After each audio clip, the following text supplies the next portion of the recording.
Hello and welcome back to Warhammer. I'm your host, Mark, and in this episode, we dive into a strange and fascinating world of minor xenos, each one weirder and bizarrer than the last. Joining me on this fun little adventure, we got Christian. Hey, hopefully by the end of this episode, we'll answer the question: can 100 men kill a Jokaero? Yeah, we will find out for sure. To also ponder this and many more questions, we got Court Tholomew. Yes. My full fun name, Bartholomew of the Lorehammer. Yeah. Yeah, it's good to be here. I'm excited. Jokaero is one that I learned from you guys years ago on an episode. So I'm excited to dive deep a little bit into this and a couple others and just see what we come up with. Yeah. After moving to Panama and having a little monkey experience down here, I'm excited to take any genocidal skills I learned here to the real world. So, the real world of Warhammer. Yeah. Wink. It's gonna be a fun episode. The xenos that we're talking about today is the Jokaero, the Khrave, and the Lacrymole. So we're doing another 3, and it's gonna be pretty fun. But before we get to them, let's just do some quick housekeeping. Yeah, so for those of you guys who are not part of the Patreon, please, if you like what we do here, jump on the Patreon, join the Imperial Tithe, and support the show. It really means a lot to us. It really helps keeps things going, keeps the lights on, at least in Christian and I's room. Mark doesn't like the lights. He's a lights off guy, and that's cool. Yeah. That's cool. I've been told the face for radio, keep the lights off. So, I try to listen. I used to brag about that, be like, well, I've been told I have a face for radio, so pretty good. Yeah, but guys, $2.50 a month gets you the ad-free version of all the episodes, so you don't have to be listening intently and then have it be interrupted by some sort of ad or whatnot. I fucking hate ads, truly. So $2.50 a month gets you the ad-free versions of everything, and also $5 a month will get you the fun video version, which some of you guys are joining us right now for this, right? Yeah. And that's not all you get. If you join the Patreon, you also can access our live chat room during the show. You can take part in the very high-minded conversations that we like to have on this podcast.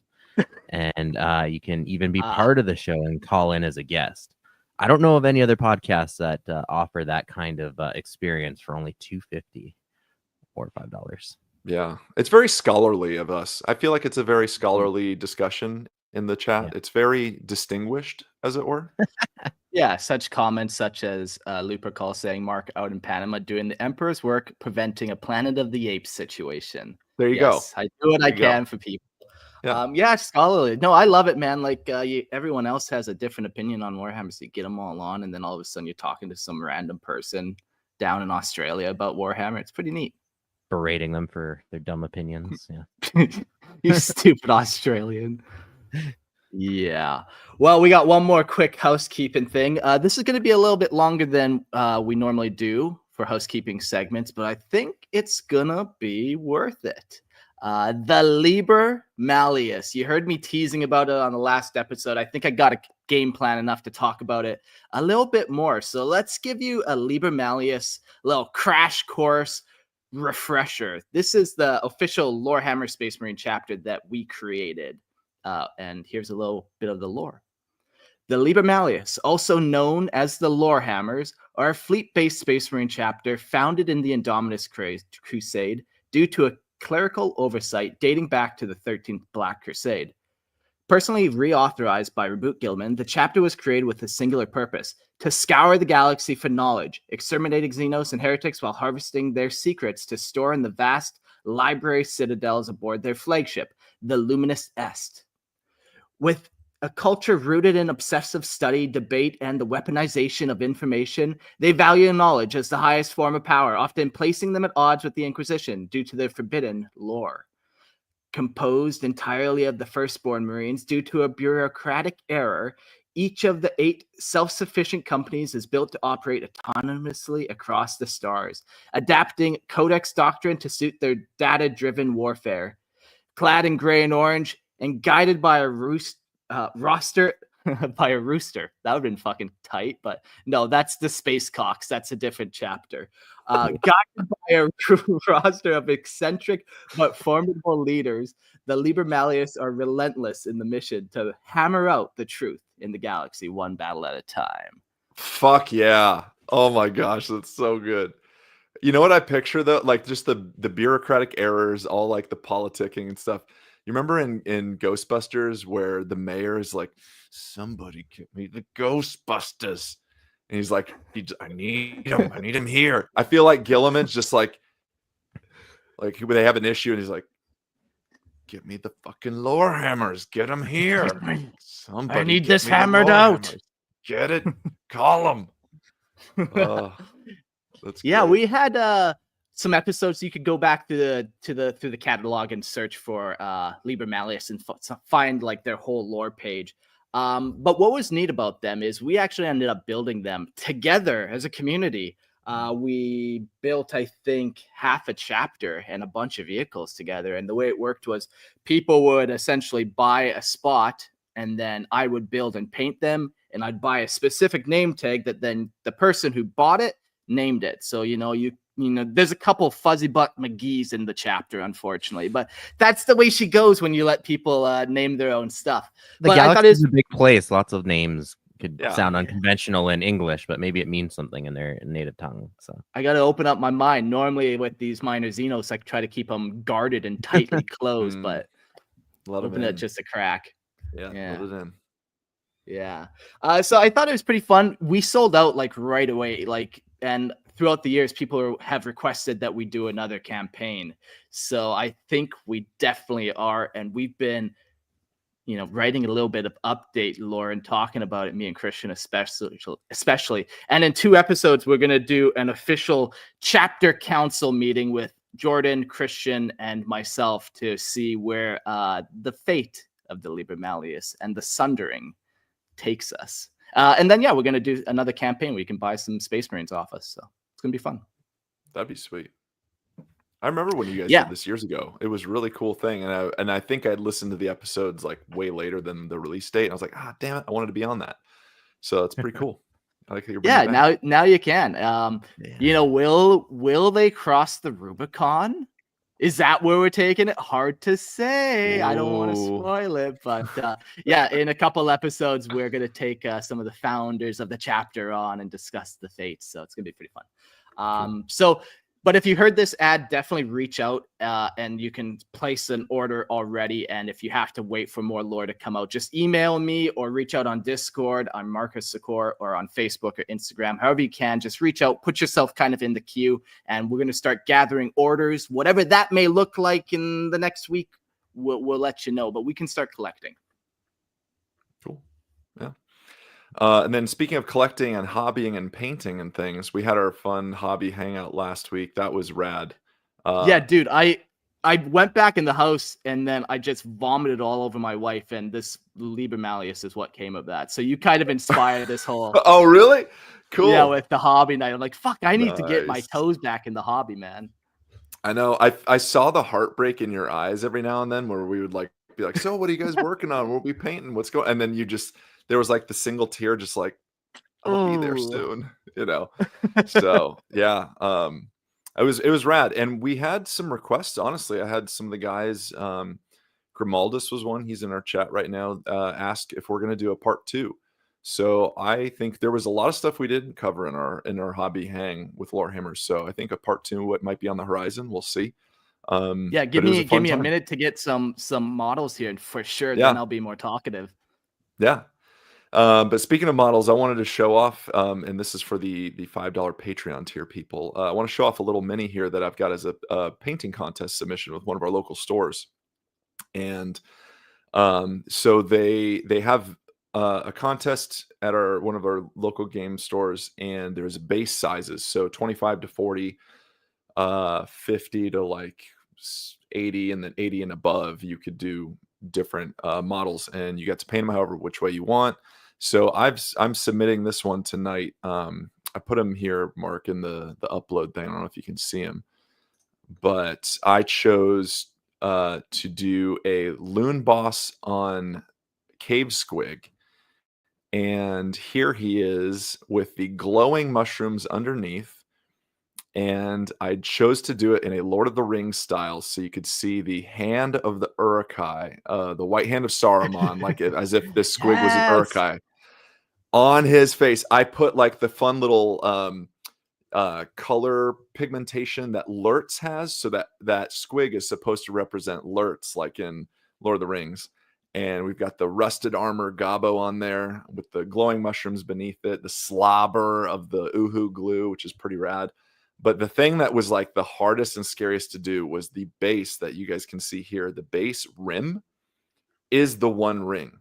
So it is painted in gold, and I have hand painted one ring to rule them all, one ring to find them, one ring to bring them all, and in the darkness find them. All the way around this fucking thing in black speech.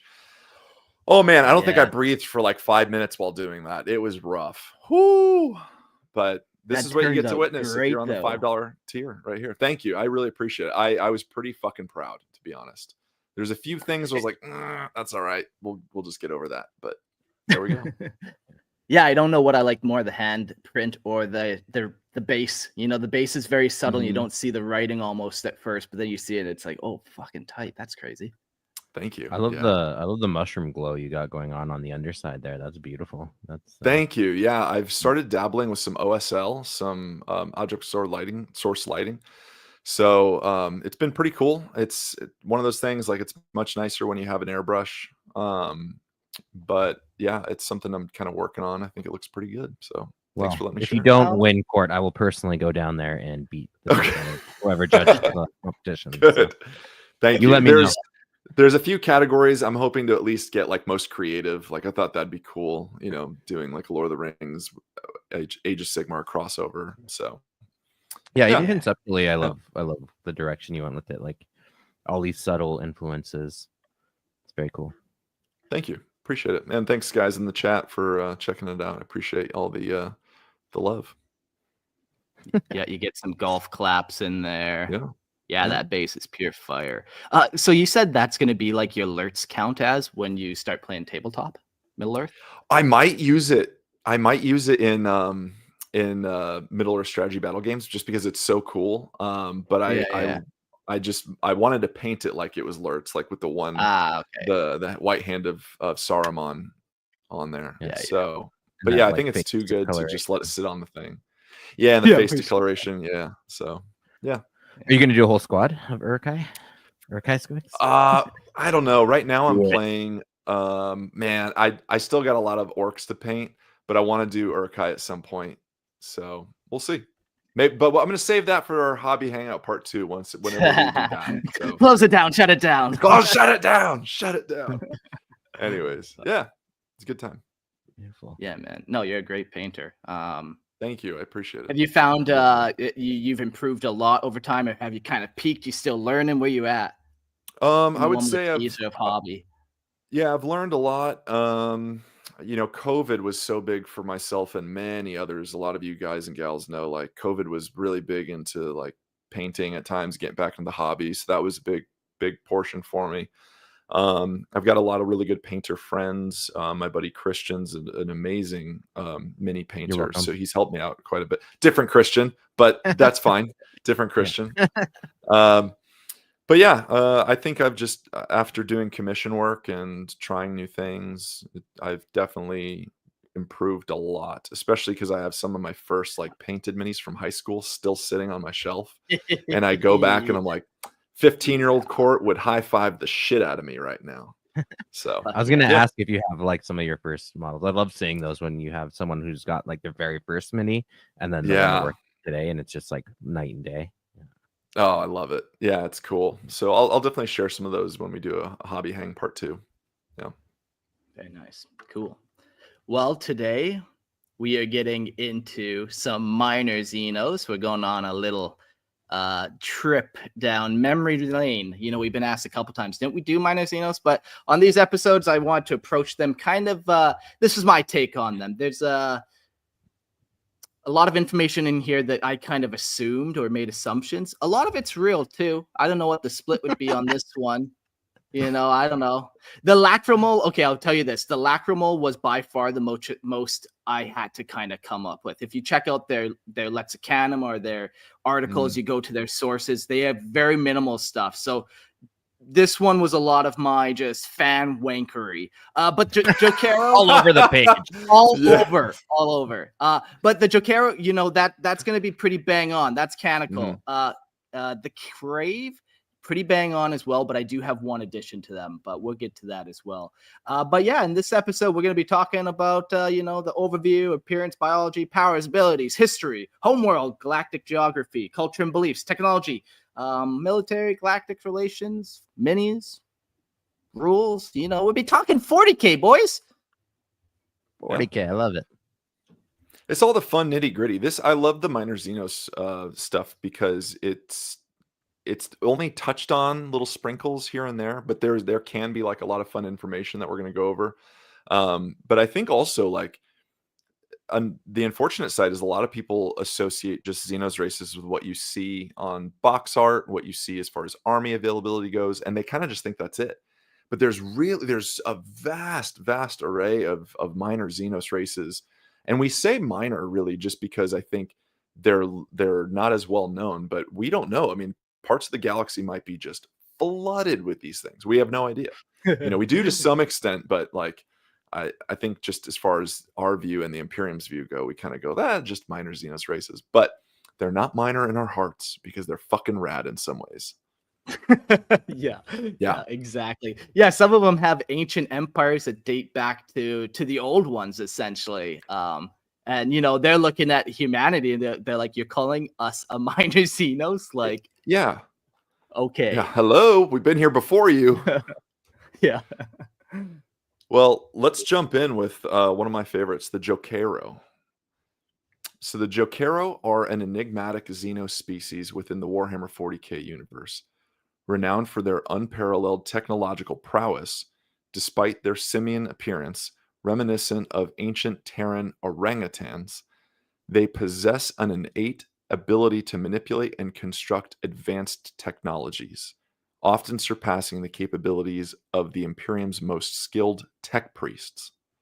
Their creations, ranging from potent miniaturized weapons to sophisticated starships, are products of instinct rather than formal understanding, leading many to question the origins and nature of their intellect.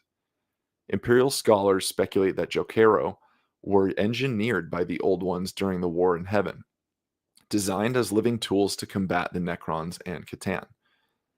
The theory is supported by their instinctual technological abilities and their resemblance to other species to be creations of the Old Ones.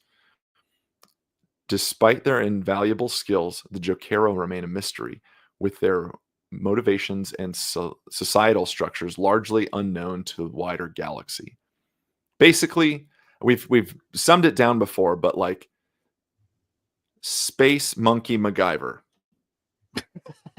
Yeah, Space exactly. Monkey Tony Stark. Ooh. If Tony Stark and an orangutan were one, it's kind of this. Yeah, somewhere out in the multiverse, that is a version of Tony Stark for sure. Yeah. 40K crossover. Nice. Okay. Yeah, they're super cool. Yeah, they go all the way back to the old ones. Another race where they're just seeded or made. Hard to say which one, genetically made or seeded. Usually seeded, but yeah, another weapon that they used against the Necron. Yep. Let's get into their appearance and biology. Physically, the Jokaero are heavy-set, orange-furred beings bearing a striking resemblance to orangutans of ancient Terra. They possess retractable fingers and toes, adaptations that will aid in their intricate technological manipulations. This incongruity between their primitive appearance and advanced capabilities often leads to underestimation by other species. Biologically, the Jokaero's most remarkable trait is their genetically ingrained understanding of technology. From birth, they exhibit an instinctual grasp of complex engineering principles, allowing them to construct and modify advanced devices without formal education or communication. This innate proficiency suggests a design tailored for technological innovation, further supporting theories of their artificial origin. Yeah. Okay, so here's the question: if the Eldar look at the humans and call them monkey, and they look at Jokaero, who are old and like kind of almost like cousins in a sense, and since the Jokaero is smarter than humans, what do they call them? Apes. Apes? Monkeys and APs. Yes. Apes. Ah, I would feel like the Eldari have a more distinguished name for the Jokaero just because of their timeline within the universe. They're ancient. I think they have a technological advancement that I think the Eldari kind of look at and go like, all right, maybe you get it. I don't know. I would say that the derogatory like slang of Monkai with humans is probably not associated this way with Jokaero. If anything, they'd be like a little more. Yes, high regards. Yeah.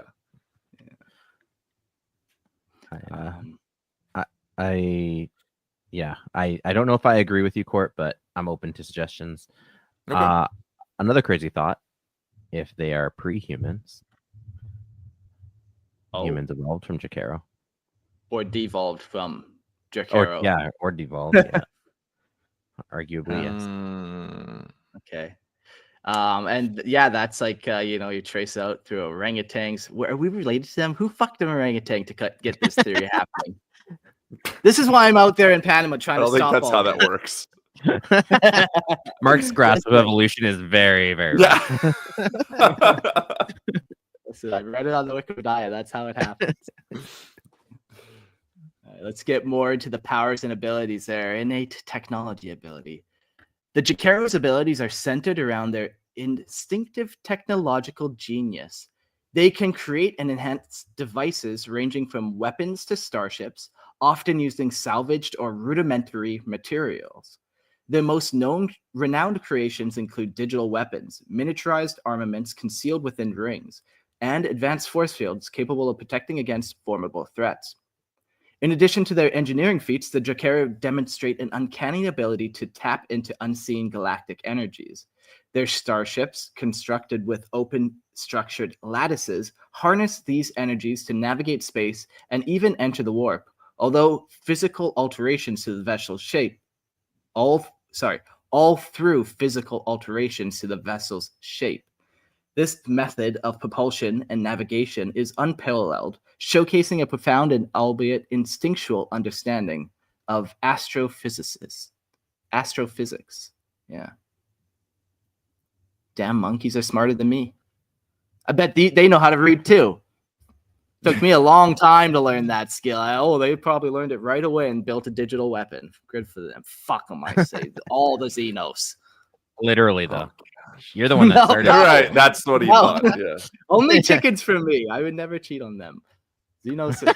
Anyways. No, it's cool. I like this, Lupercal in chat. He's just saying, thinking about it, it's plausible the reason that they call us Monkey is them being racist towards us, as if they are calling us dumb, shaven Jokaero. I kind of like that. We're the dumb ones. We're the dumb idiots. Yeah. Sorry, Mike, what were you saying before? Yeah, I like this ability where it's kind of like the orcs and their mech priests, where they can just do it. They'll figure it out. They will create what they need in the moment, and it doesn't seem like you can force them to create things if they don't want to. So, you might think you might be able to make a crazy army of digital weapons for you, but no. They're working on the ultimate vending machine. It's the way she goes. Yeah. The thing I wonder too, and maybe we'll get into it just a little bit, is we revere them for this instinctual understanding of technology and things. Is it instinctual at this point, or was it always there? Was it something that they just kind of always knew about and really were like, again, seeded or created with this in mind? Or was it something that over the millennia that they've really harnessed and this is where they're at now because of it? Yeah, that is a good question. I don't know. Yeah. You were going to say something, Christian? Oh yeah, I was cut just you gonna off. draw that same comparison too Mm. between orcs and Jokaero, and like obviously the old one origins and that natural affinity for technology. That that line of thinking would make me think that they were crafted with that in mind. hmm However, I am open to the idea that that kind of like for them is kind of an evolutionary path, right? Like the way we develop language and other like social abilities that allow us to become a dominant species as humans, that their path, they didn't need the social structures, they just intuitively knew math. And like, yeah, there were primitive Jokaero, but they very quickly adapted and learned to make tools and then just went from there. Although I do think there's like in real life, there's obviously like an inherent connection with intelligence and creating language and tools and all that. But for this, maybe they can just single out that one tech tree unlock and Yeah. pursue that. Yeah, Maxed out all the skill points in tech, minimized everything else. exactly. Yeah. Yikes. Yeah.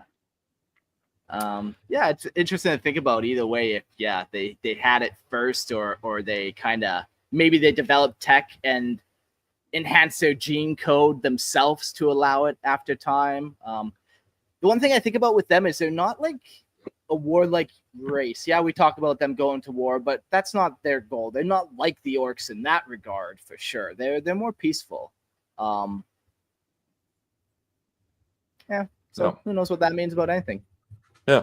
Well, we'll get into their history a little bit here, but I think just thinking on that, like, just as a commentary, if you were the old ones and you wanted to create something in order to fight back against the Necrons and the Catan or Satan, however you pronounce it, you would want something that is easily adaptable, that can pick up something really quick, that is technologically inclined and stuff. So I think whether they're at this point now because of a millennia of learning or they were born with it, I still think that there was that implementation originally.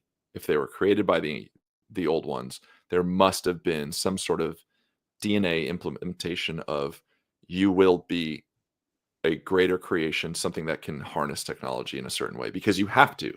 Technology will win wars for you. Yeah. Yeah. Yeah, and you're fighting the Necron who have like galaxy or reality defying weapons. So yeah, you need to be able to get to that top skill, top tech tier right away. Yeah. Well, let's dive into the history. The origins of the Jokaero trace back to the War in Heaven, where they are believed to be created by the Old Ones as a countermeasure against the Necrons and Catan. Following the downfall of their creators, the Jokaero persisted, their technological instincts allowing them to survive and adapt across the galaxy. Throughout the millennia, they have remained largely isolated and with sporadic interactions with other species. In more recent times, certain factions within the Imperium, particularly radical members of the Ordo Xenos, have sought to utilize the Jokaero's skills. These Inquisitors incorporate Jokaero into their retinues, leveraging their abilities to modify and enhance equipment on the battlefield. Despite this, the Jokaero remain an elusive species, their broader history and societal developments shrouded in mystery. Yeah, pretty interesting. It's a little bit of the if you can't beat them, join them vibe with the Ordo Xenos. Like, recognize it, like game recognized game. Like, I see you. You're filthy Xenos, but what'd you make there? What is that? All right. Okay. Well, and the nice thing about them is they're not like dangerous. Like they're not making weapons to kill you. They're just trying to get away from you, if anything. Yeah. I think it's been said in your previous minor Xenos race, and we might get into a little bit, but like they cannot be told what to make. Like you can't be like, Jokaero, I need you to make me a las gun that is the greatest las gun ever made, and you give them a bunch of parts. They're going to make you the greatest record player ever made instead, because that's what is needed at the time or something. Maybe they'll make you like a really cool comms system or something, because it's usually not like, hey, monkey, do this, build this. It doesn't really work out that way. No. It's like, okay, so how many Jokaero do you have to put in a room before they write Shakespeare or build you a digital weapon? How many does it take? 1,000? They're going to make Takes a you a month? digital Shakespeare. Yeah. Oh. I like to think about the old ones too, going around and like seeding the planets and like dialing up, like, okay, this one make them less warlike. The last ones we made with the orcs, that was a little too warlike. Like, let's dial Little that much. one down. Yeah. Dial up the technology a bit, you know, and just kind of doing that to different ones. And maybe they weren't choosing like, okay, this one looks like a monkey. Maybe they just kind of evolved into that. But like that original kind of seed code has like, yeah, dial these up, notch that down. Yeah. A little more warp resilient this time. Yeah. Yeah, I kind of like that explanation. It kind of it's cool because it gives like a little more credence to like they were created, right? Like you can see this kind of array of species who have kind of niches that they were crafted into. Like you said, like I love that turning down notches of like, yeah, okay, orcs have the same kind of traits, but let's turn down the war part and see what happens. So yeah. Oh, the galaxy's almost nicer for it. Cool. Yeah. Almost. Jokaero should have been the dominant species of the galaxy. The world would have been a peaceful place. Amen. Yeah, a utopia of technology and no war. People just eating bananas. It would have been perfect. With their monkey best friend. Yeah. That was that would have been the ideal ending for the Warhammer universe, and now we live in the darkest reality. Fuck. Yeah. Right. And on that note, let's talk on their homeworld and galactic geography. The Jokaero's homeworld remains unknown, adding another layer to their enigmatic existence. They are nomadic by nature, often encountered in various regions of the galaxy without any discernible pattern or established territory. This lack of known origin world complicates efforts to study and understand their species comprehensively. Their unique starships, capable of harnessing galactic energy currents, facilitate their widespread presence across the galaxy. These vessels allow the Jokaero to traverse vast distances, often appearing unexpectedly in different sectors. Their mobility and the absence of a centralized homeworld contribute to their elusive reputation and the challenges faced by those attempting to study them. Yeah, that's kind of funny. It's kind of like real life. You always hear of biologists who are trying to study apes, and they're like just roaming around, and like they're having trouble locating a troop, you know, that's just wandering through the jungle. It's kind of like in the galaxy, they're just troops of Jokaero wandering around, and like people are trying to study them and observe them in their natural habitat. So beautiful. Yeah, majestic. We need the Diane Fossey of Jokaeros. Yeah. Oh yes. The other interesting thing that would provide a lot of insight is to know their homeworld and to know, you know, what kind of conditions produced them, and then you could trace back, like, okay, do those conditions select for this in a natural evolutionary kind of path, or were they crafted, and like their planet doesn't really matter in terms of their adaptations. It would shed some light on that, I think, but we don't. I'm really glad that we don't, though. I'm really glad that we don't know. I think that's one of the things that we've always talked about on this show is like, is it better to know and have more knowledge of this, or is it cooler that it's shrouded in darkness a little bit? And I think that not knowing is, well, I was going to say not knowing is half the battle, but it's against G.I. Joe. So not knowing is way cooler. And if you look on their lexicanum, they have an image of one of their vessels. Yeah, one of their wild, like starships. It's fucking wild. It's like pyramid / diamond shaped. Very interesting. Well, that answers one question. Who built What do you mean? Oh. Maybe they just showed pulled us it how up to that I do was it. watching. Yeah, it's like a flying jungle gym, man. You walk by a child's playground and you've seen one of these. Like, they usually spin. You can fling kids off them, and fuck yeah. With this, you just fling poo.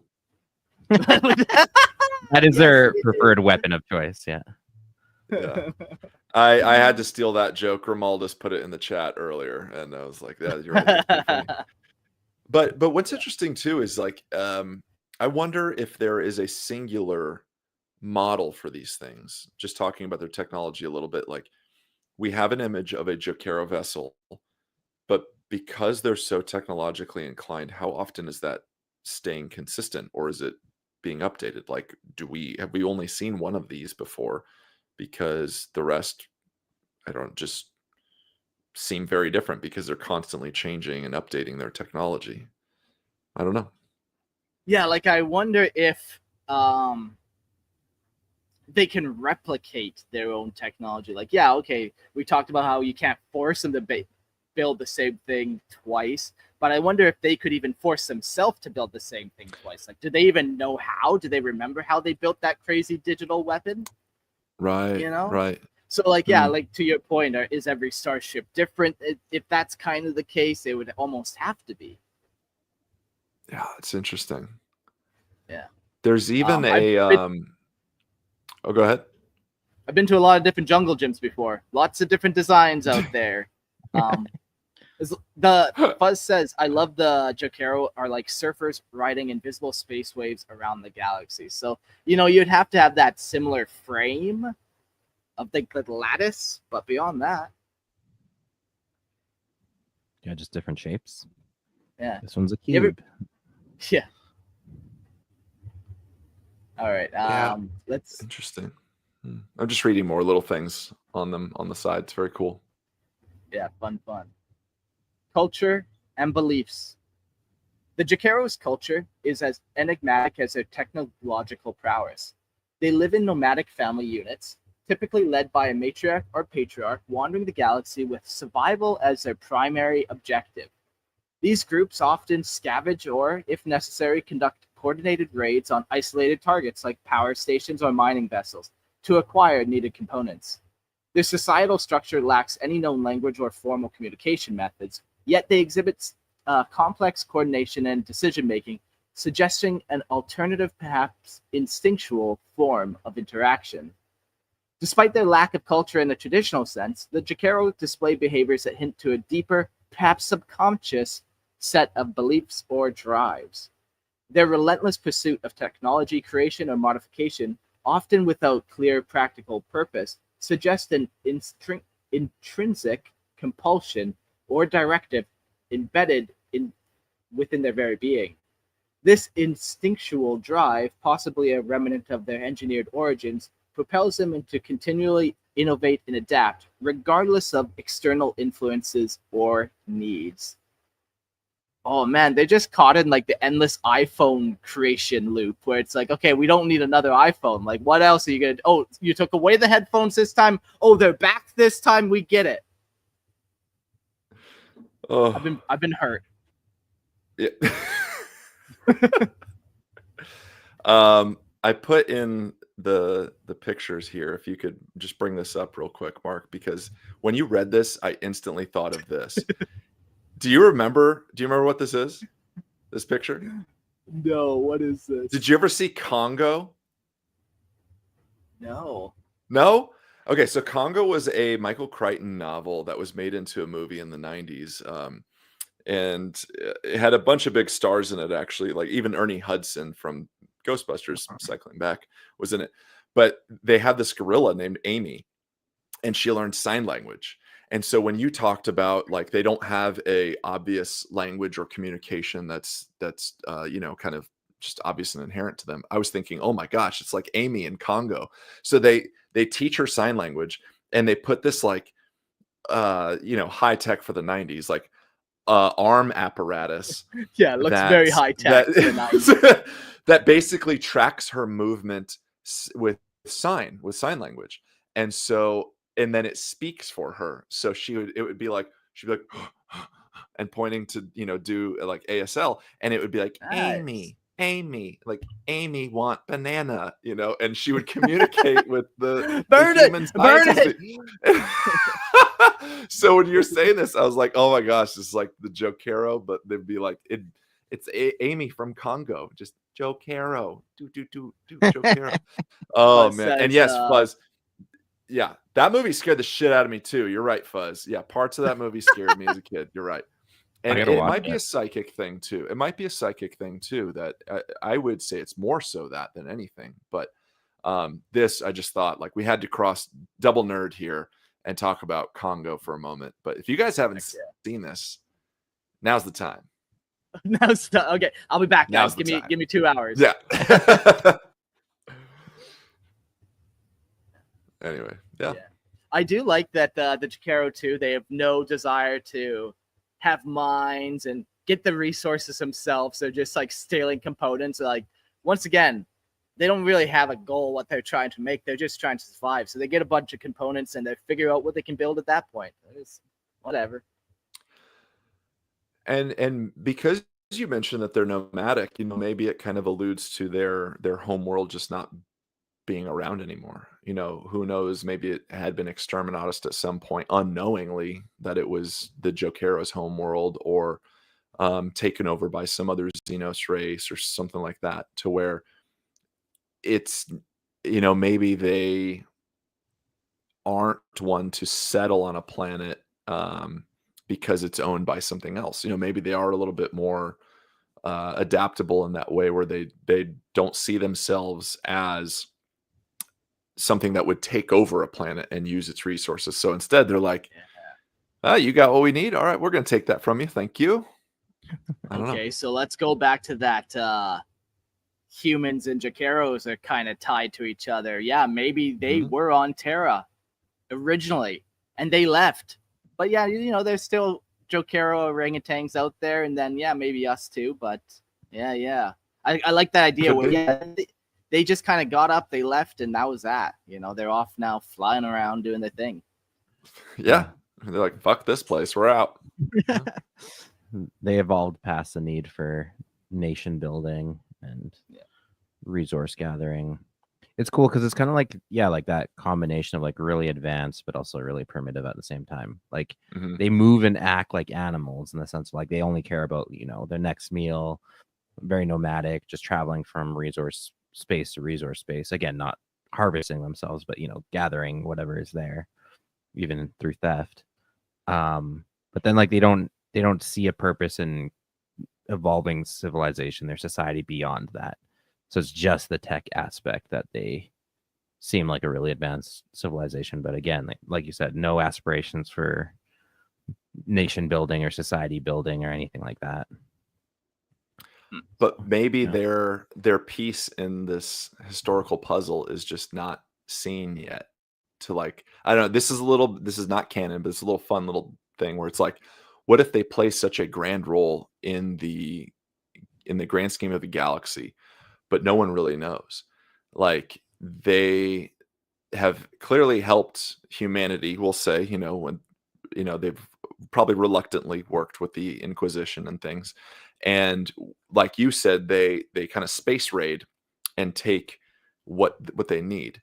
But maybe they don't view it as thieving. Maybe it's, we need this at the time because this is what we require in order to do XYZ. And we just don't know what XYZ is. We have no comprehension of what it is. Yeah, and like they don't actually know what property rights are. Yeah. but they, you know, they might be some sort of like, I don't know, just something greater in the grand scheme of things that we just don't know. Like they're building towards a purpose that they don't yet even realize. I want to build on that, but take it to the grimdark. Maybe this wasn't going to be a warrior class that the old ones made. Maybe this was supposed to be like a slave warehouse worker class. That's like, this is why they just build things. This is why they love to build them. You don't have to crack the whip too often because they want to be there building. You just can't keep them on track, unfortunately. So you have to put some down every now and again. Oh my God. That is fucking grimdark. Jeez, wow. I'm just saying, you know, if I was a filthy old one lizard being, that would probably be my move if I had a bunch of Jokaero. Oh my gosh. Look at how sad Amy eyes look. I know, but oh God. I just imagined like I just imagine an Amazon warehouse of them, and they're just like getting beat Yeah. for not doing the things that that they want. Oh my gosh. And then I it had leads this to- beautiful image, Mark, where it was like they're part of this grander scheme. It's not stealing, they're It's taking. cosmic, really. And you're like, no, just a bunch of fucking slaves. Maybe. I don't and know. then it leads to an inevitable uprising. Apes together strong. Yeah. Exactly. It writes itself. Yeah. Oh, that's good. All right, so let's get into their tech here. Let's get into their technology. So the Jokaero technology is a marvel of instinctual engineering, characterized by its advanced functionality and often bewildering design. They possess an innate ability to construct and modify complex devices, from starships to las cannons, using available materials regardless of their condition. Their creations often emphasize miniaturization, exemplified by their famed digital weapons, compact devices resembling rings that can unleash devastating energy blasts. Beyond weaponry, the Jokaero have developed a range of sophisticated technologies, including defense orbs, spy flies for reconnaissance, and force fields derived from altered imperial designs. Their understanding of astrophysics enabled them to tap into unseen galactic energy currents, allowing their uniquely structured starships to navigate space and even enter the warp through physical alterations to the vessel's shape. These technological feats, achieved without formal education or communication, underscore the Jokaero's unparalleled instinctual genius. I love that. I can't help but think, because again, we kind of have everything as the Imperium's view, right? Most, if not all, codexes, and of course, really even novels. I wish we would get the fucking like third person hive mind Tyranid novel, but won't happen yet. But everything is the Imperium perspective. What if they fucking are formally educated? What if they have great communication and it's through hard Just work that because they you got don't here? recognize their university Imperium doesn't mean they I need to go. Okay. right? I Yeah. just it's just kind of funny to think like, man, these guys, they're so instinctual, they just don't know. And the Jokaeros just look at each other like, this motherfucker doesn't know how hard we worked for this. Like, I got an A in astrophysics, and this fucking guy thinks it was just natural. Like, what did I spend 4 fucking years extra education to do? Man, Hundreds of thousands of dollars gone, I so know. this guy can make fun of me. Yeah. And all this guy hears is, Amy.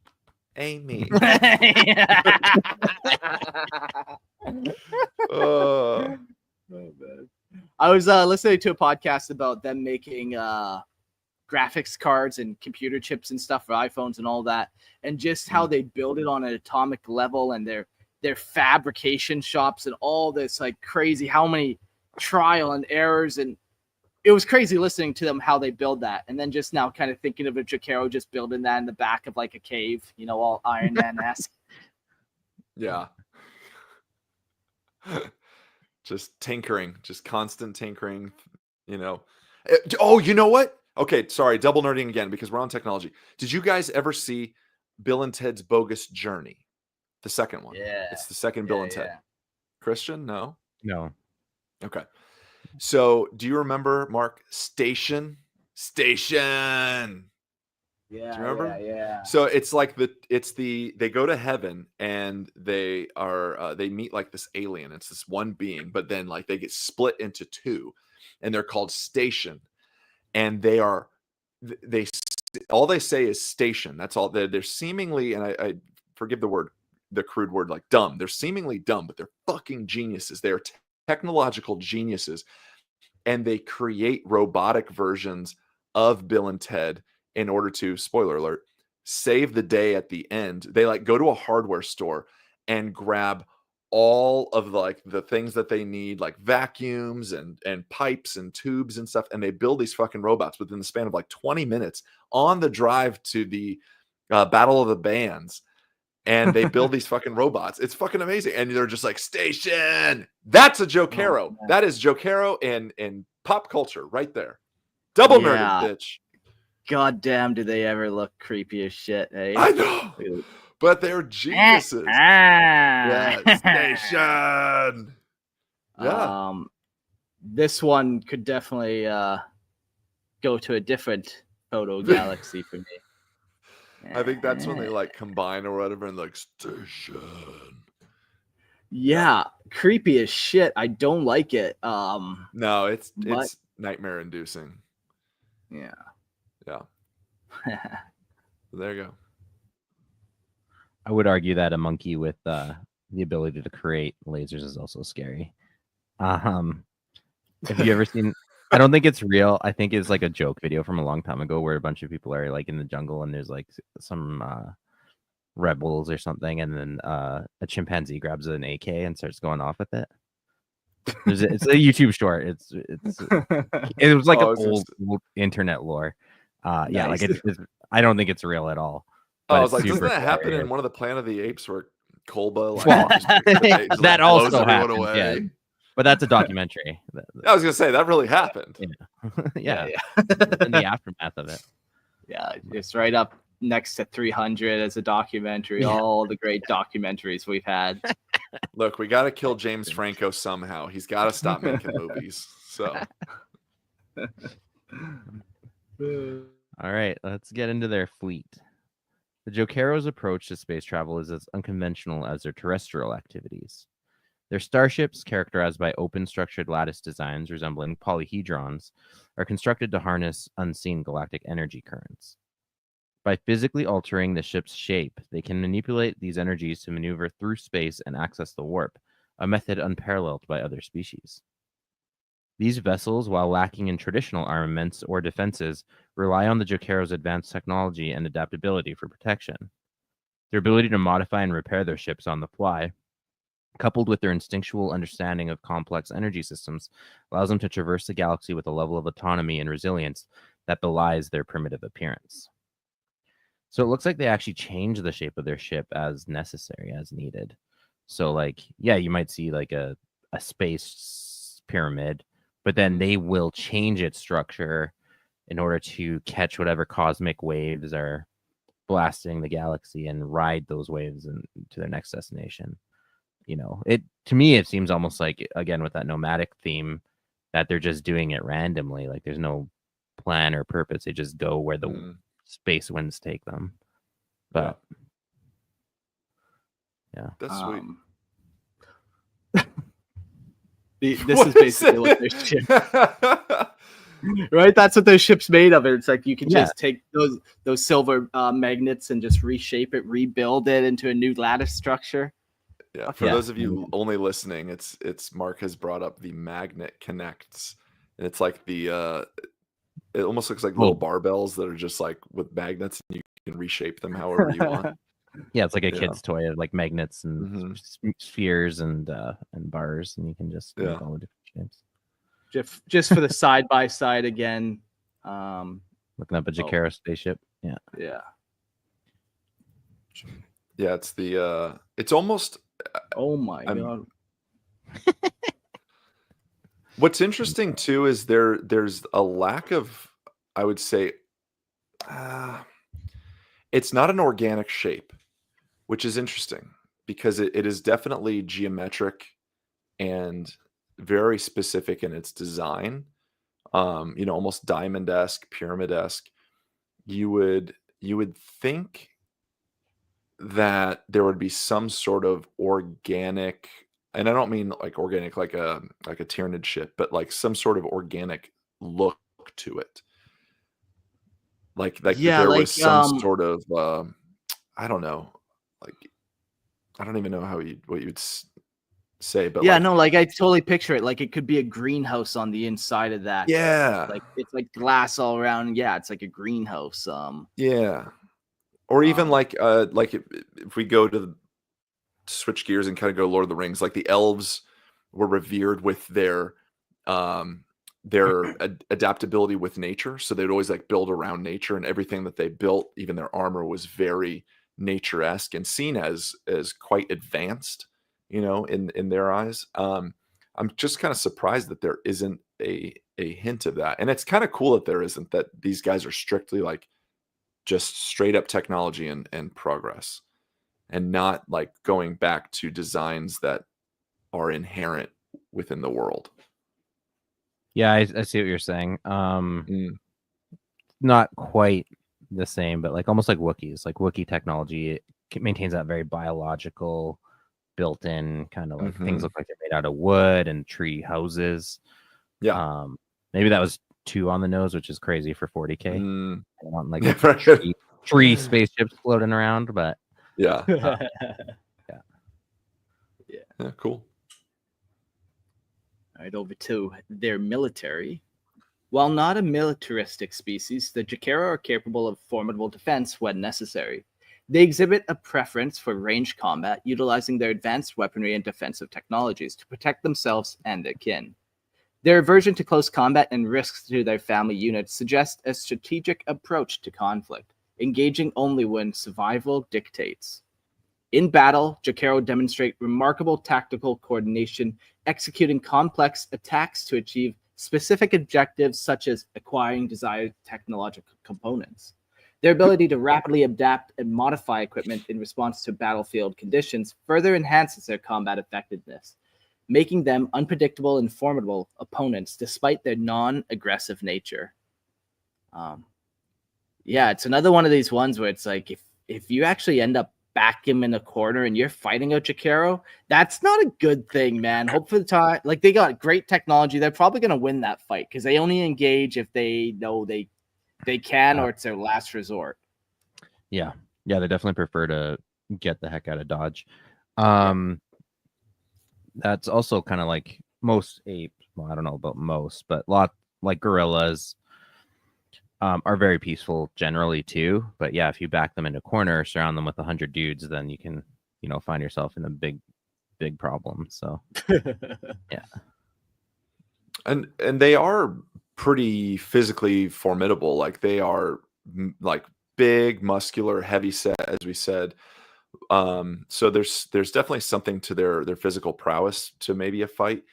But when you compare it to like a Tyranid, when you compare it to something like, anything from the Imperium, an orc or something, they definitely are the lesser of the two. So I would say their reliance on technology is very necessary for survival. Yeah, everyone thinks they can take on an ape until they get blasted in the face by a las cannon and just pulled out of his tracks. Oh, that old trope. Yep. All the time. Trope. Let's get into some of their galactic relations.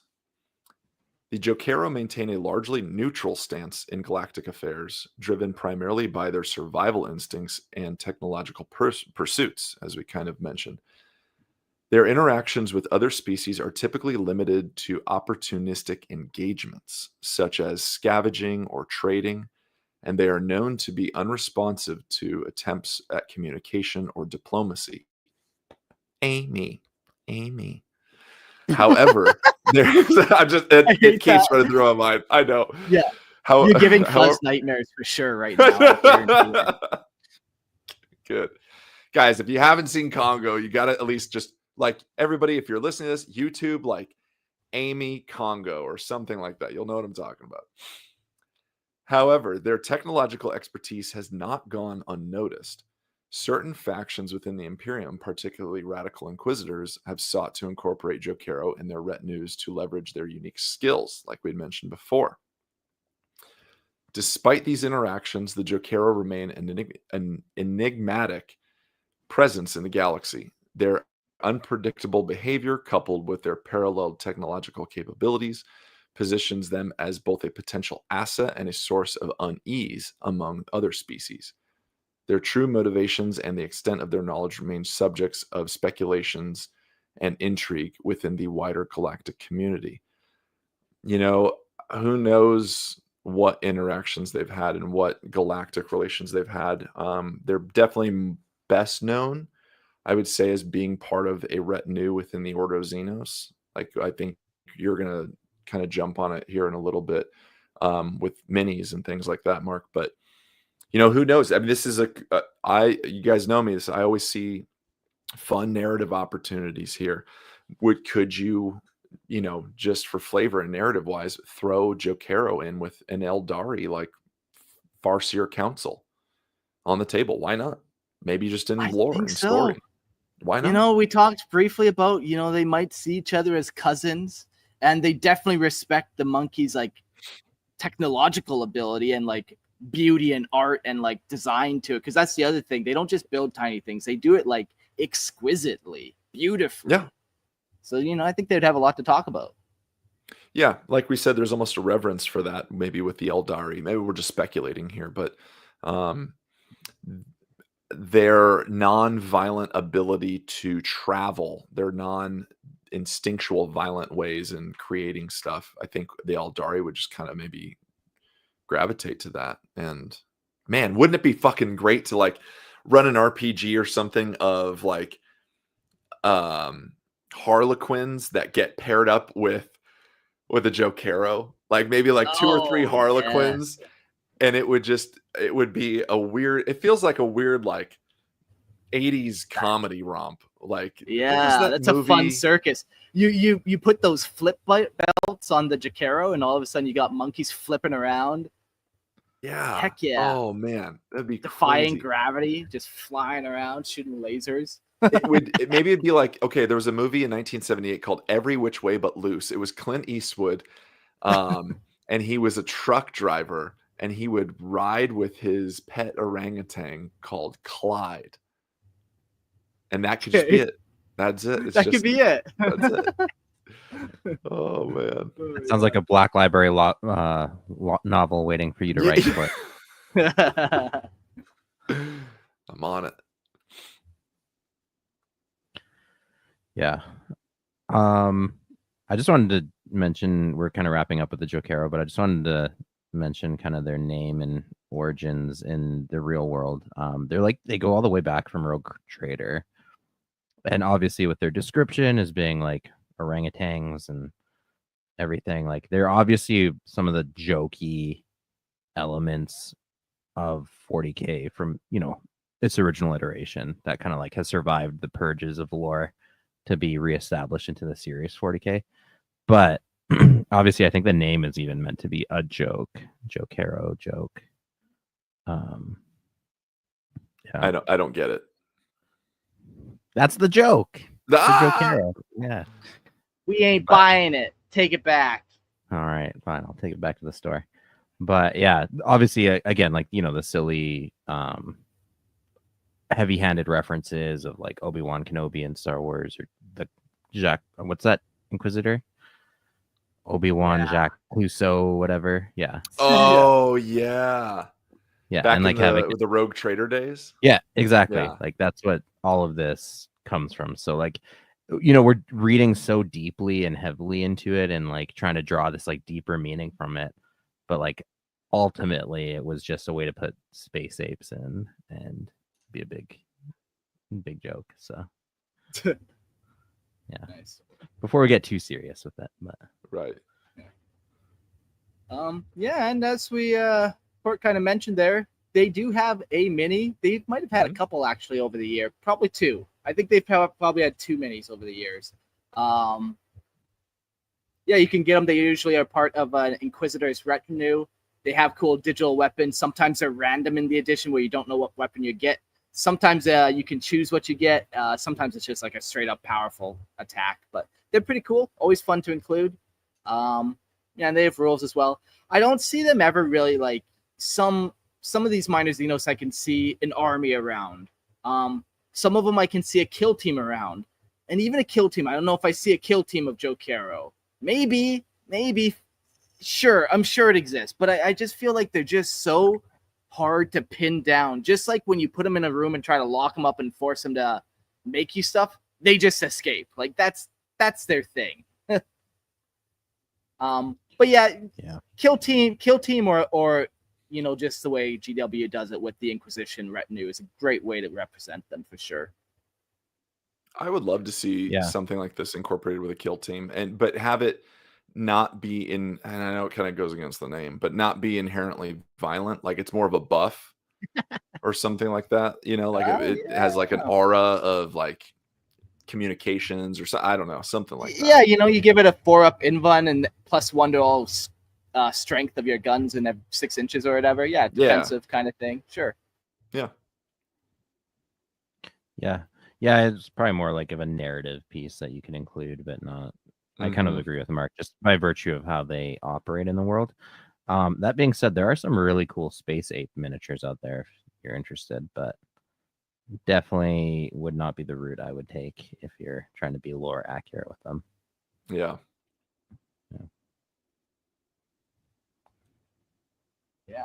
Well, that's the Jokaero. The next one we're going to do is the Khrave.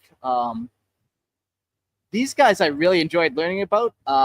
For those of you that remember my Chaos Unbound concept, these guys are the race that I would choose to serve them. So keep that tucked in the back of your mind, and we'll go through it and maybe bring that up at the end.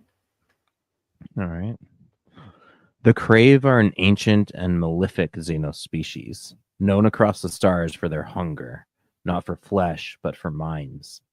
They are psychic predators, infiltrating human worlds not with brute force alone, but through the manipulating of thought, the enslavement of will, and the slow draining of sanity.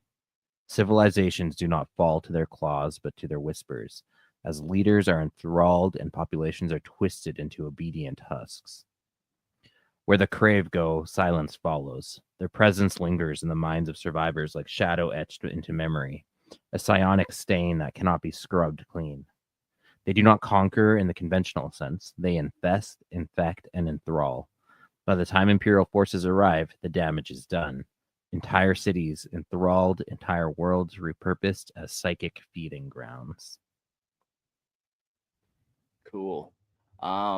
They are very vampiric, very dark, very sinister, very evil. 40K has a couple different vampire type creatures, and this is definitely one of them. In like the bat form more so than like the Transylvanian. I want to suck your blood kind of vampire. I didn't know what this arm motion was, but now it's the classic Bela Lugosi cape whip around. Yes. Yeah. They have like 40K does have vampires, like actually called vampires, and the Khrave. They also have blood angels, so take your pick. Yeah. Very cool. The appearance and biology. Towering and horrific, the Khrave resemble nightmarish mockeries of predatory bats, often standing over 3 meters tall or 10 feet. Their skin is sleek and dark, their heads smooth and featureless, as if carved from black eggshell. They have no mouths, no eyes, no nose, nothing human, yet they see, they smell, and they speak directly into the mind, bypassing the senses entirely. They are not solitary creatures. At their core lies the root mind, a psychic entity that binds itself into the biological host. These hosts, twisted vessels, are used to manifest the Khrave into physical reality. Without the host, the mind withers. Thus, each Khrave body is carefully chosen anchor, its death meaning the loss of a predator it carries. Around these mind root swarms the enthralled, creatures and men enslaved by their ill, acting as limbs of greater parasitic intelligence. All right, so that's a lot to unpack. I kind of was gathering this. Yeah, they're like part warp, part real space. But I think they lean definitely more on the real space. Like their birthing process is warp based, but after that, it's more real space. And they do have this ability to flicker in and out as well. But it's very weird how they have all these different kind of elements tied in. They're like the duckbill platypus of 40K. Like it's mammal, but it lays eggs, and it's got a bill, but it swims. It has poisonous like legs or something. It's wild. It's a bunch of things, man. And blind when it goes in the water. It's crazy. Yeah. They have no mouths, no eyes, no nose. And I like that kind of little bit of the detail. Like you're like, what the heck? I'm looking at a picture of it, but that's kind of its warp creation or its warp form, you know, and then it's able to manifest this like horrific kind of thing. Yeah, it leans heavily. So I'm actually in the middle of watching Nosferatu, and What do you mean the middle? I have children. I don't have time to do movies in one sitting anymore. Oh, all right. I have to watch it in pieces, installments, if you will. Yes. But yeah, I'm starting to get into vampire lore here, and it's just fitting. Good. I'm proud of you, Christian. I'm proud of you. Next time you see me, I'll be all gothed out. Yes, let's Could chat. you imagine? No, I still owe the listeners the Rogaldorn beard. I got to do that first. But it leans very heavily into like the psychic nature of like vampire lore, right? Like, you know, yes, there's the blood sucking and that kind of aspect of it, but the enthrallment is also a big part of vampirism as well. Yeah.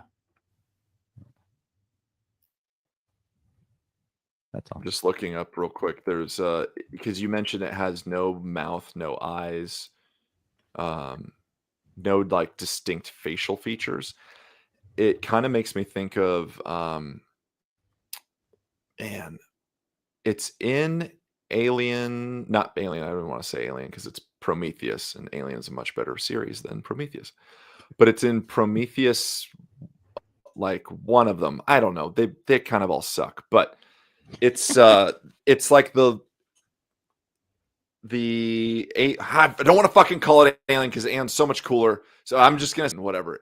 There's the black alien at the end of Prometheus that has it looks like it has no mouth. Then it opens up and extends its jaw, and that was kind of cool. But it was terrifying without it. And then in Prometheus, the second one, which was so memorable because clearly I remember what it is. But they had like the little white kind of one running around, and it had no clear mouth. It was just like a layer of like eggshell skin, kind of. That was fucking terrifying. That was terrifying. Sorry, did you mean the xenomorph? No, because that is different, and that is way cooler. Okay, so I'm confused. I'm like, no. Then you describe like the mouth coming out, and then no. Well, in the end of Prometheus, they have like this like really cool alien that like opens its mouth and screams, and its jaw extends, almost hinting as if it was like the xenomorph, but it's not. But if you look up Alien Covenant, no, don't show that shit, that Alien Resurrection stuff. That's fucking Come garbage. on, give him a hug. Look, he's got like this weird like swing, like hips going, like swing. Wow. Prometheus. It was man, what was the fucking second Prometheus movie? Or is it Alien Covenant? I don't know. I think it's Alien Covenant, and it's look at that guy. One of the creatures in that. Mark's just looking at all his weird alien pictures. Yes, it's Alien Covenant. And there's like this really pale white, it's like pre-xenomorph alien that runs around, and it's got like a very small mouth that you can almost not see, and it's just terrifying as shit. Yeah, that. Yeah, I don't like that at all. Yeah, someone in the chat, Jax, called it a neomorph. Neomorph, that's right. Yeah.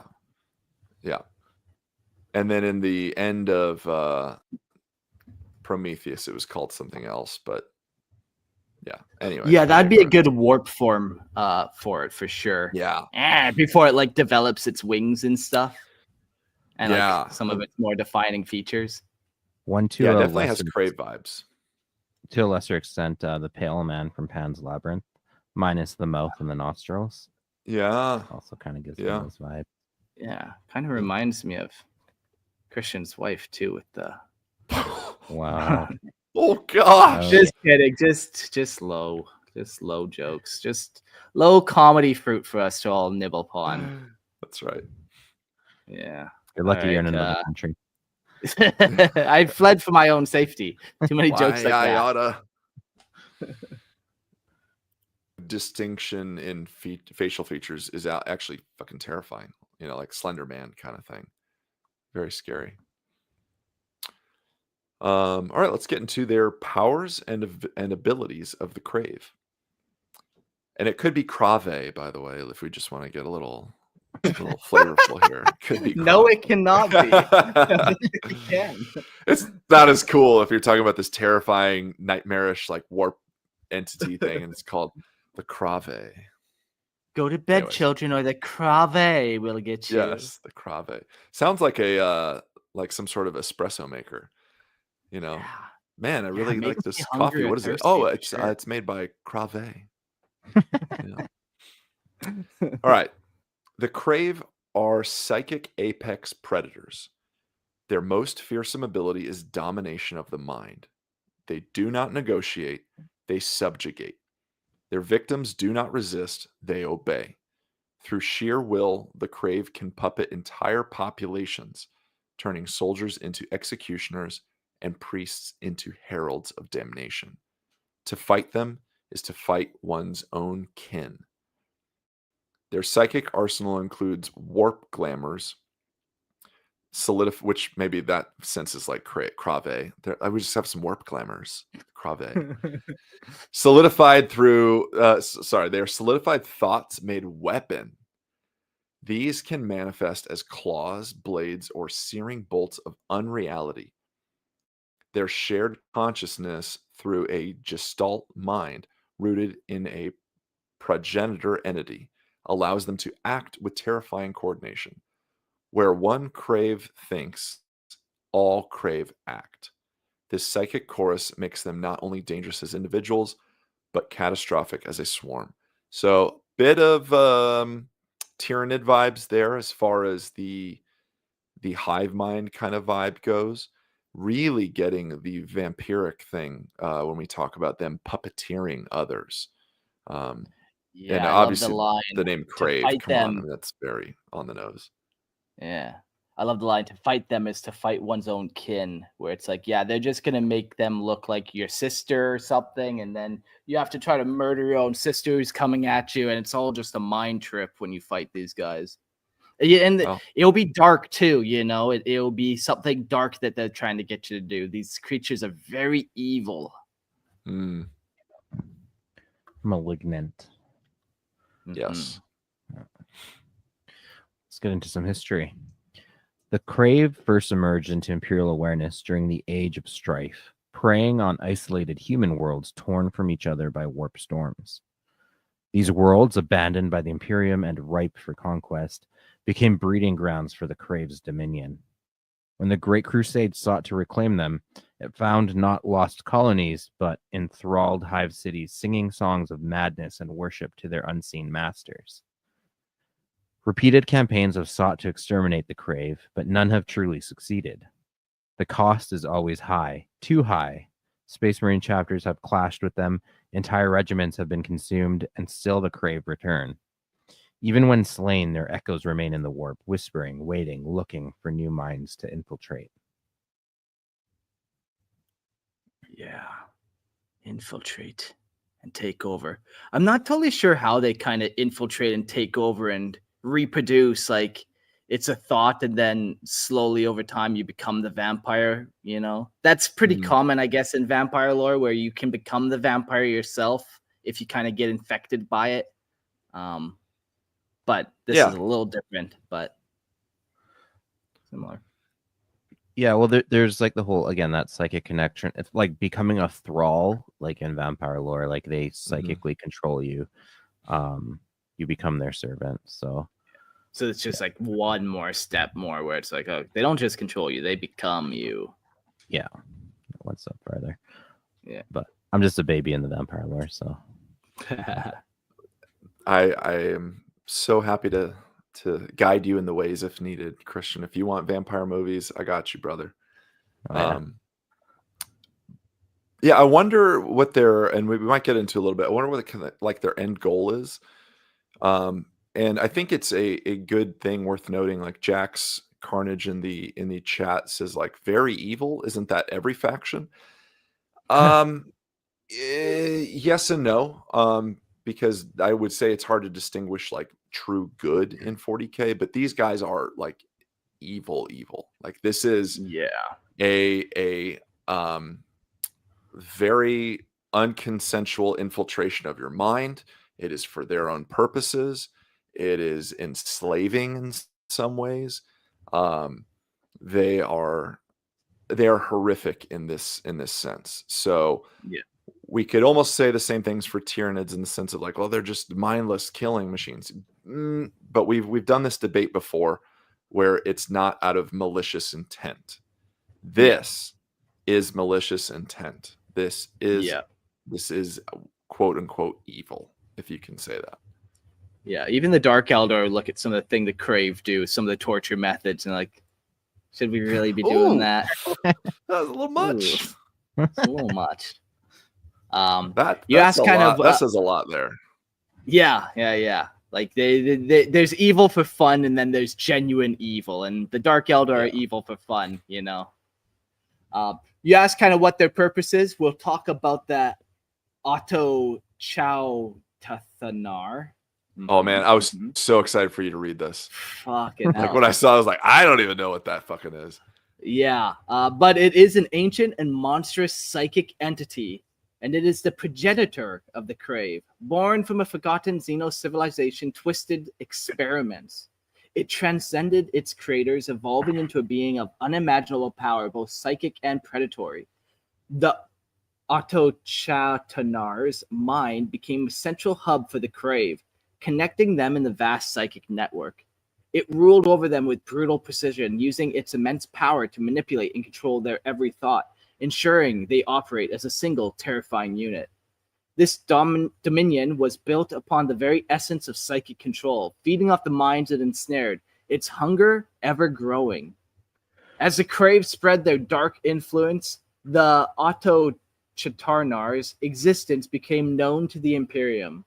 The Khrave's insidious predations reached a boiling point when they subjugated the world of Muspel, bending its inhabitants to the will through psychic domination. The Imperium, sensing the threat, dispatched the Dark Angels led by the formidable, indomitable Primarch Lionel Johnson to purge the infestation.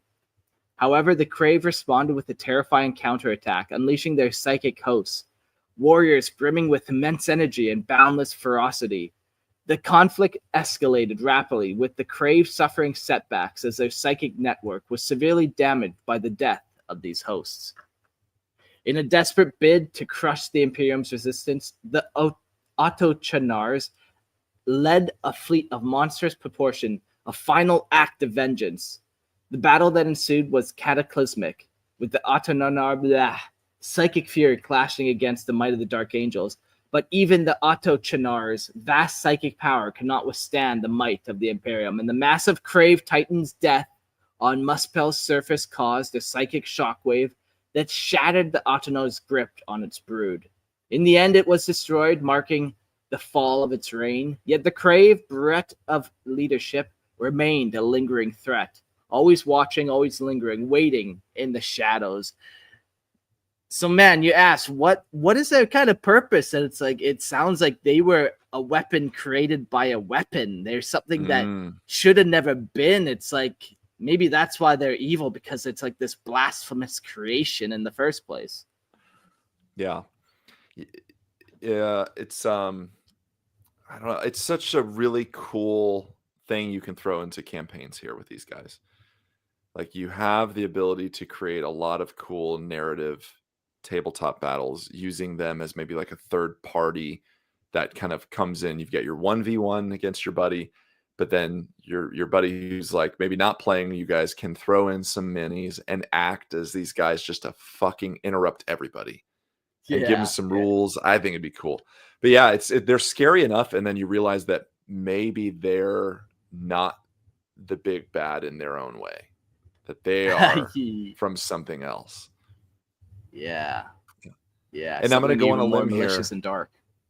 I'm going to go on a limb, and there's, I think, two pronunciations actually for this would be you could kind of go like the Cthulhu way, which no one actually pronounces Cthulhu the right way because we don't have 9 tongues. But God damn. Some of us do. Don't discriminate. Oh, okay. Well, you must be very popular with the ladies. So I think it could be autochthenars. So auto, but a talk like ch would be the k sound. Autochthenar. Okay, yeah, but Or once again, without those many tongues. yeah, or like Yeah. autochthonars. Autochthonars. And either way, this might be the pinnacle of insanity when it comes to pronunciation. This might be it. You found it. So the next time we do the fucking Adeptus Triviaris, no one say anything, okay? And he might not listen to this episode, but we're gonna have Logan be assigned to this word when we try and have you guys pronounce shit. Excellent. Aha. Put money on the line too. Yeah.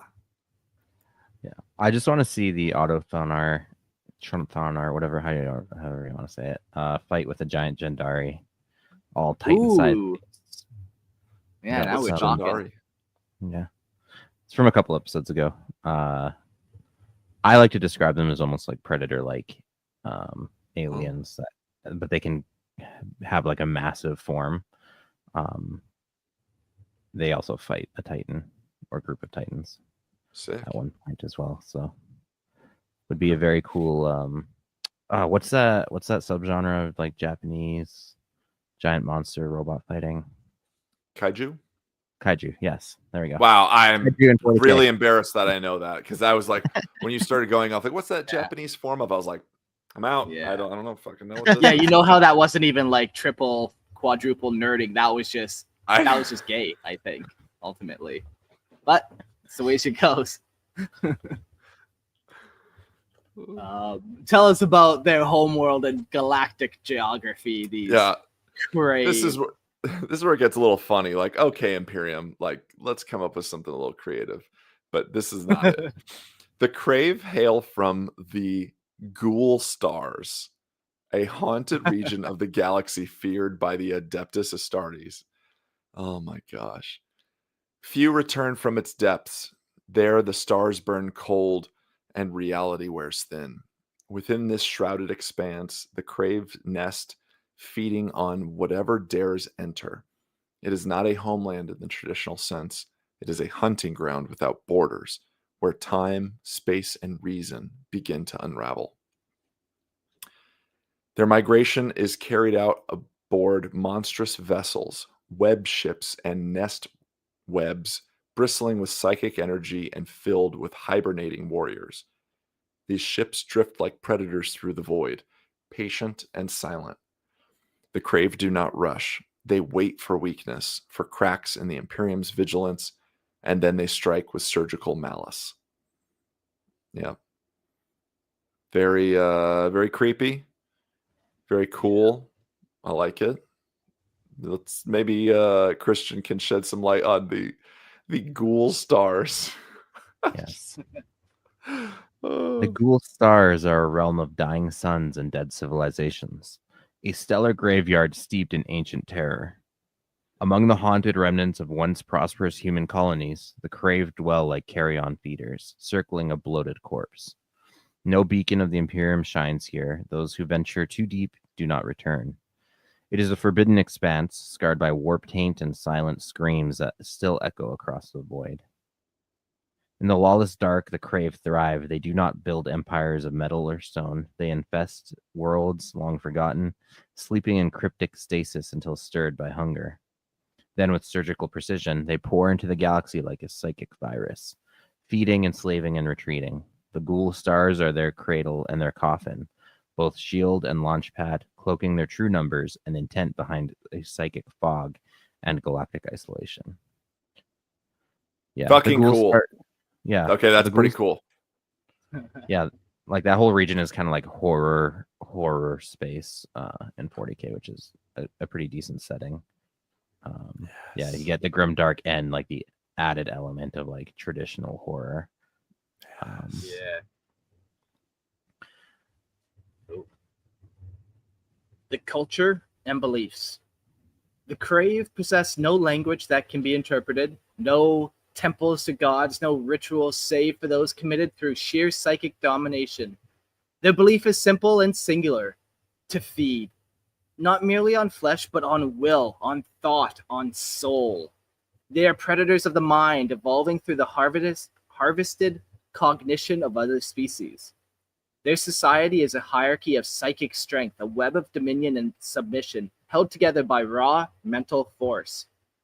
They do not worship no gods because they see themselves as divine in their predation. Where others build shrines, the Khrave leave broken minds and silent cities. To them, sapience is currency and slaughter is sacrament.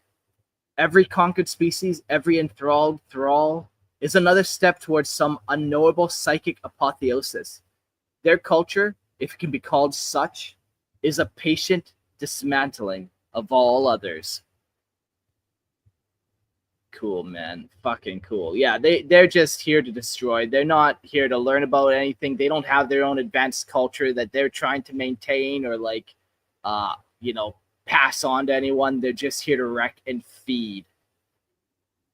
And even before you said it, Mark, like you were reading, that they don't have any sort of gods that they worship and things like that. Before you had mentioned it in the second paragraph, I was like, I bet it sounds like they're just high up on their own shit. Like that why worship something that we can control? Like we are our masters. And the autocratarch or whatever the fuck it's called, the autocranarch or whatever, controlled them and kind of almost enslaved them. And I feel like in this sense, they shrug off any sort of higher power because they want to be that higher power. Whether they would acknowledge it or not, they're not going to fucking worship it though. Yeah, I like that because that really dives into one of the aspects where I like them for my Chaos Unbound idea where, yeah, they're not slaves. They're not worshiping the gods of the warp for power. It's like, no. They're taking power from the warp and doing things with it. Yeah. Yeah, pretty cool. Let's get into their technology then. So Khrave technology blurs the line between psychic sorcery and engineered horror. Oh, that's already so cool. Their vessels, dubbed web ships and nest webs, move not just through the void, but through the warp itself. Silent. Predatory things that do not scream as they hunt, but whisper. These ships carry not only the Khrave, but their accumulated prey, cocooned in eternal slumber, ready for consumption and subjugation. I'm liking them more and more. These are cool. Their weapons are extensions of the warp, either blades that warp reality upon contact, rifles that fire shards of concentrated madness, and what the fuck is that? Oh man. Yeah, it's a real bad time if you get hit with that. Yeah.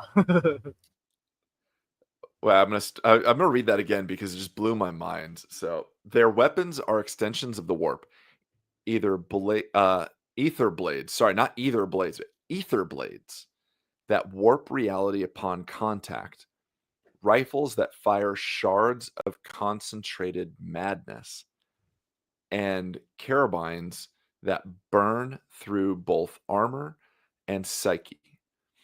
Nothing they create is meant to endure in the material world. Their tools are designed to kill quickly, to dominate instantly, or to preserve captives in thrall. Technology to them is not a tool, it is a method of harvesting. This is so fucking cool. Oh man. I wish there was a mini, and I'm glad that there's not at the same time because I feel like it couldn't do them justice. It's so rad, and I want to see like a Dark Eldar like Cabal or something like that worship these guys. Like find one of them and it's like, oh yeah, we thought we were dark as fuck. No, you guys are doing it right. You're the Dark Lord now. Yeah. Yes.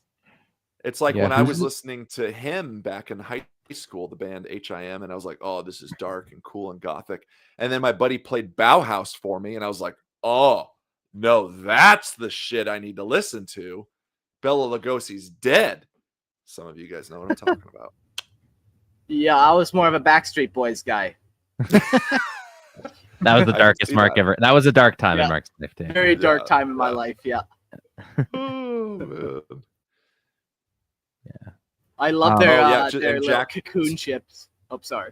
Yeah, no, I was just gonna say Jax has, I think, a really cool idea here for kit bashing. Using Vargeist Flesh Eater Quartz would be really cool in making your own. There's a lot of really cool Soulblight Gravelords minis out there, and Flesh Eater Quartz stuff that would be really good for this. So good on you, Jax.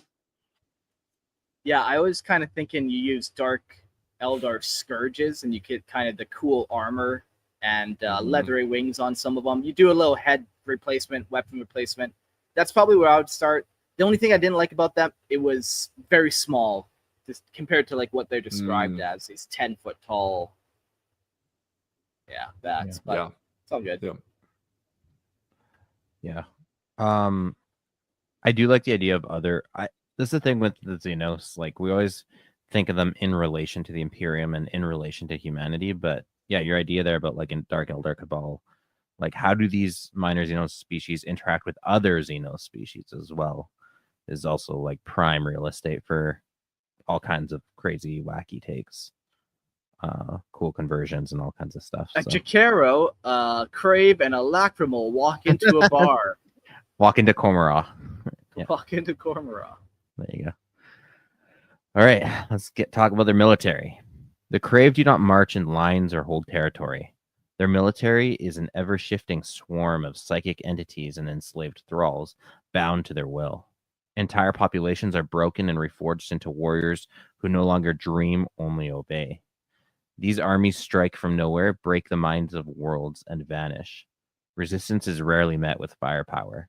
It is drowned in psychic waves that turn heroes into husks and commanders into puppets. When their true forms do engage, it is with terrifying coordination. Psychic signals flicker like synapses across the entire battlefield. They move with perfect unity, not out of training, but because they are fragments of a singular predatory will. The Khrave do not wage war. They enact a feeding cycle, culling the weak, enthralling the strong, and leaving behind only silence. Ooh. Yikes.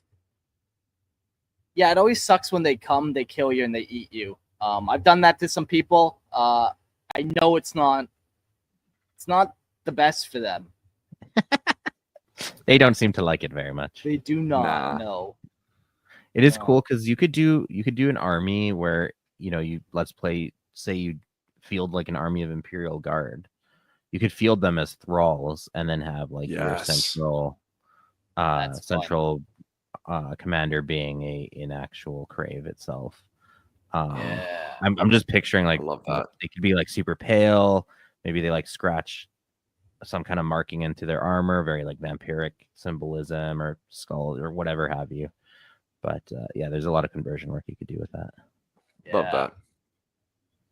Yeah, very cool. Even if you just like, if you didn't want to put time and effort into building an army that way, but you wanted to play that, grab your buddy's like guard army, or if you play guard yourself, and then just take like a Soulblight Gravelord's mini as like the like a vampire count or something, and that's your general, and your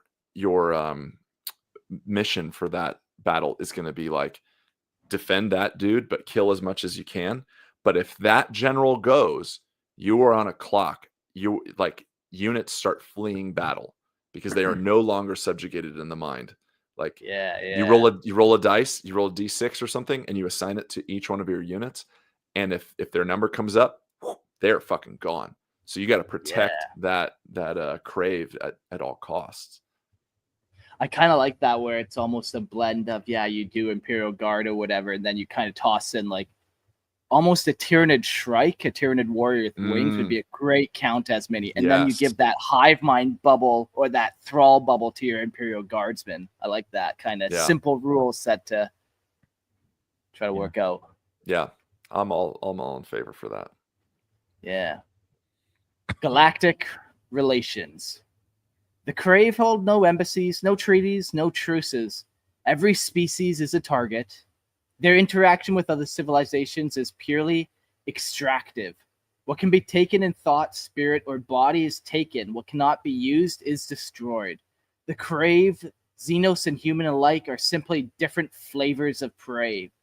They cannot begin to be bargained with. They have no interest in mutual survival. The Imperium views them as a shadowed menace, a recurring terror emerging from the ghoul stars to test the borders of human dominion. Ordo Xenos Inquisitors fear them not for their numbers, but for their inscrutable motives and unnatural silence. No one knows if the Khrave seek dominion, extinction, or something far more alien. But all agree one truth. They are still watching. They are still waiting. And they are not done feeding. Oh, I just hate that. From the dark depths of the stars every now and again. Yeah, they come and feed. Oh. That's so cool. I'm so tempted to kit bash something. I really am. Yeah. Yeah, man. I think Fuzz said it really well. He said, Khrave galactic relations, bad. Just bad. Could use improvement. Yeah. Oh, man. Yeah, they're cool, man. Like, yeah, kit bashing them would be sweet. I don't know if you've seen in the picture, they actually have 4 sets of arm. They have like the traditional 2, and then they have 2 smaller, almost T-Rex like ones on them. Oh. Yeah. Okay. Cool. So yeah, could be fun to give them all types of little weapons and daggers, and what kind of things are they holding in their little T-Rex hands? Yeah. Very interesting. Pretty cool. All right, we'll jump to representation. Like I was kind of mentioning, I think Unbound, man, this would be a great Unbound Xenos. The concept of Unbound is mortals who do not worship any of the chaos gods, but will take power from the warp for themselves. And I think this personifies that. When I was building kind of like the thought around the Unbound, it's lots of darkness, evil, gargoyle, shadow. So then, yeah, you toss in vampires and bats into that kind of theme, and it just fits. So, I haven't seen the end of the Khrave in my kind of writing about them journey. They'll definitely be coming up again more when I read about Unbound. Minis, we kind of mentioned it. A couple ways you could go for sure. You could definitely do those AOS Vargites and Flesh Eater Courts and kind of do that. You'd definitely be using a lot of those bits for sure. Dark Eldar route, Scourges, that could work too. Yeah. I'm sure you could go online and find some crazy bat creature. What I thought made them super unique was their armor, because it's very like Dark Eldar, angular, vampiric looking, Yeah. Very cool. You'd have to do like some sort of like green stuff over their face so that there's like no eyes or distinctive features. It'd be neat. Sure, yeah. Yeah, as they just feed on your soul. Rules, you'd have to come up with your own. I think we kind of nailed it, though. I think you would almost see typically one of these guys. Like, I imagine they're so territorial with their food sources. Like, yeah, they team up when they have to, the Khrave, to fight on bigger prey. But, like, if you got a nice little system going, like, you're not... Once you set up your little prey feed cycle, it's good to go. So, I think I like what we came up with, Tyrannid Shrike maybe that has some type of hive mind thrall bubble for units. Yeah. But very cool.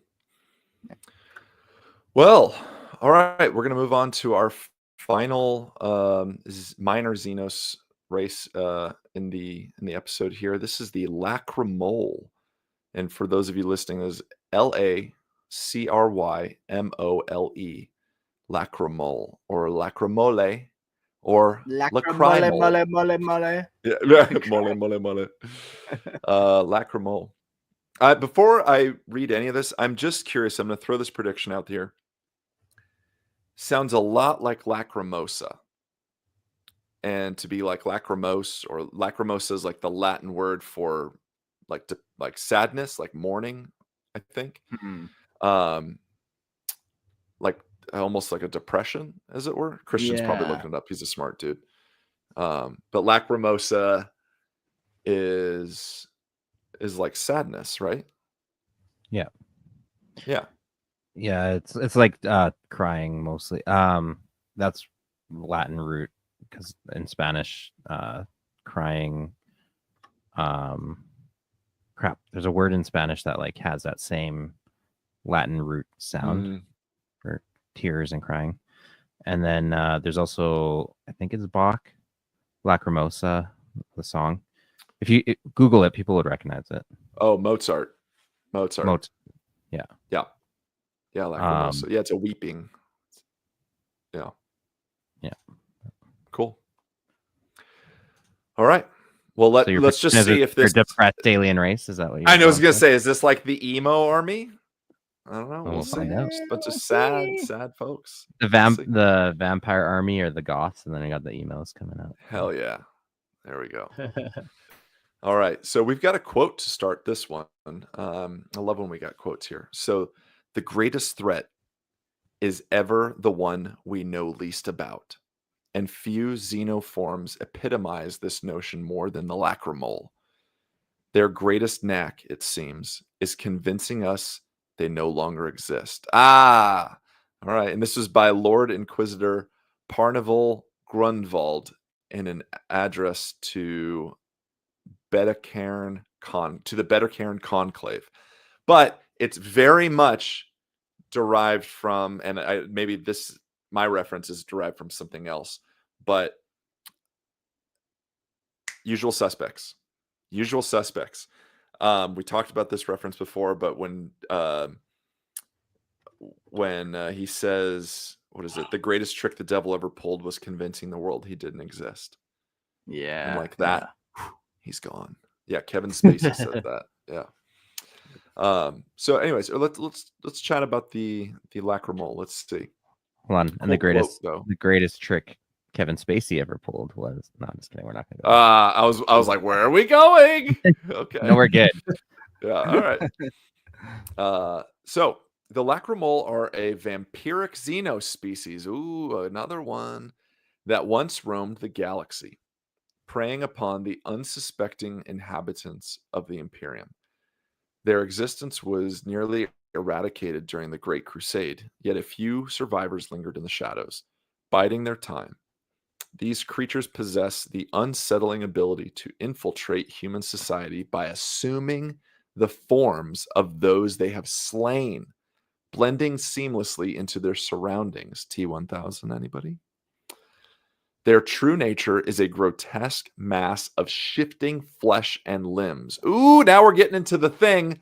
Oh, we're into John Carpenter's The Thing now. With only their black eyes betraying their alien essence. The Lacrymole's resurgence is a haunting reminder that some horrors never truly die. They merely wait. Inquisitor Parnival Grunwald's discovery of the Lacrymole on the planet Beta-Cairn led to their classification as a, quote, xenos horrificus, a designation that mandates their immediate extermination upon identification. Despite this, their elusive nature and shape-shifting abilities have allowed them to evade complete annihilation.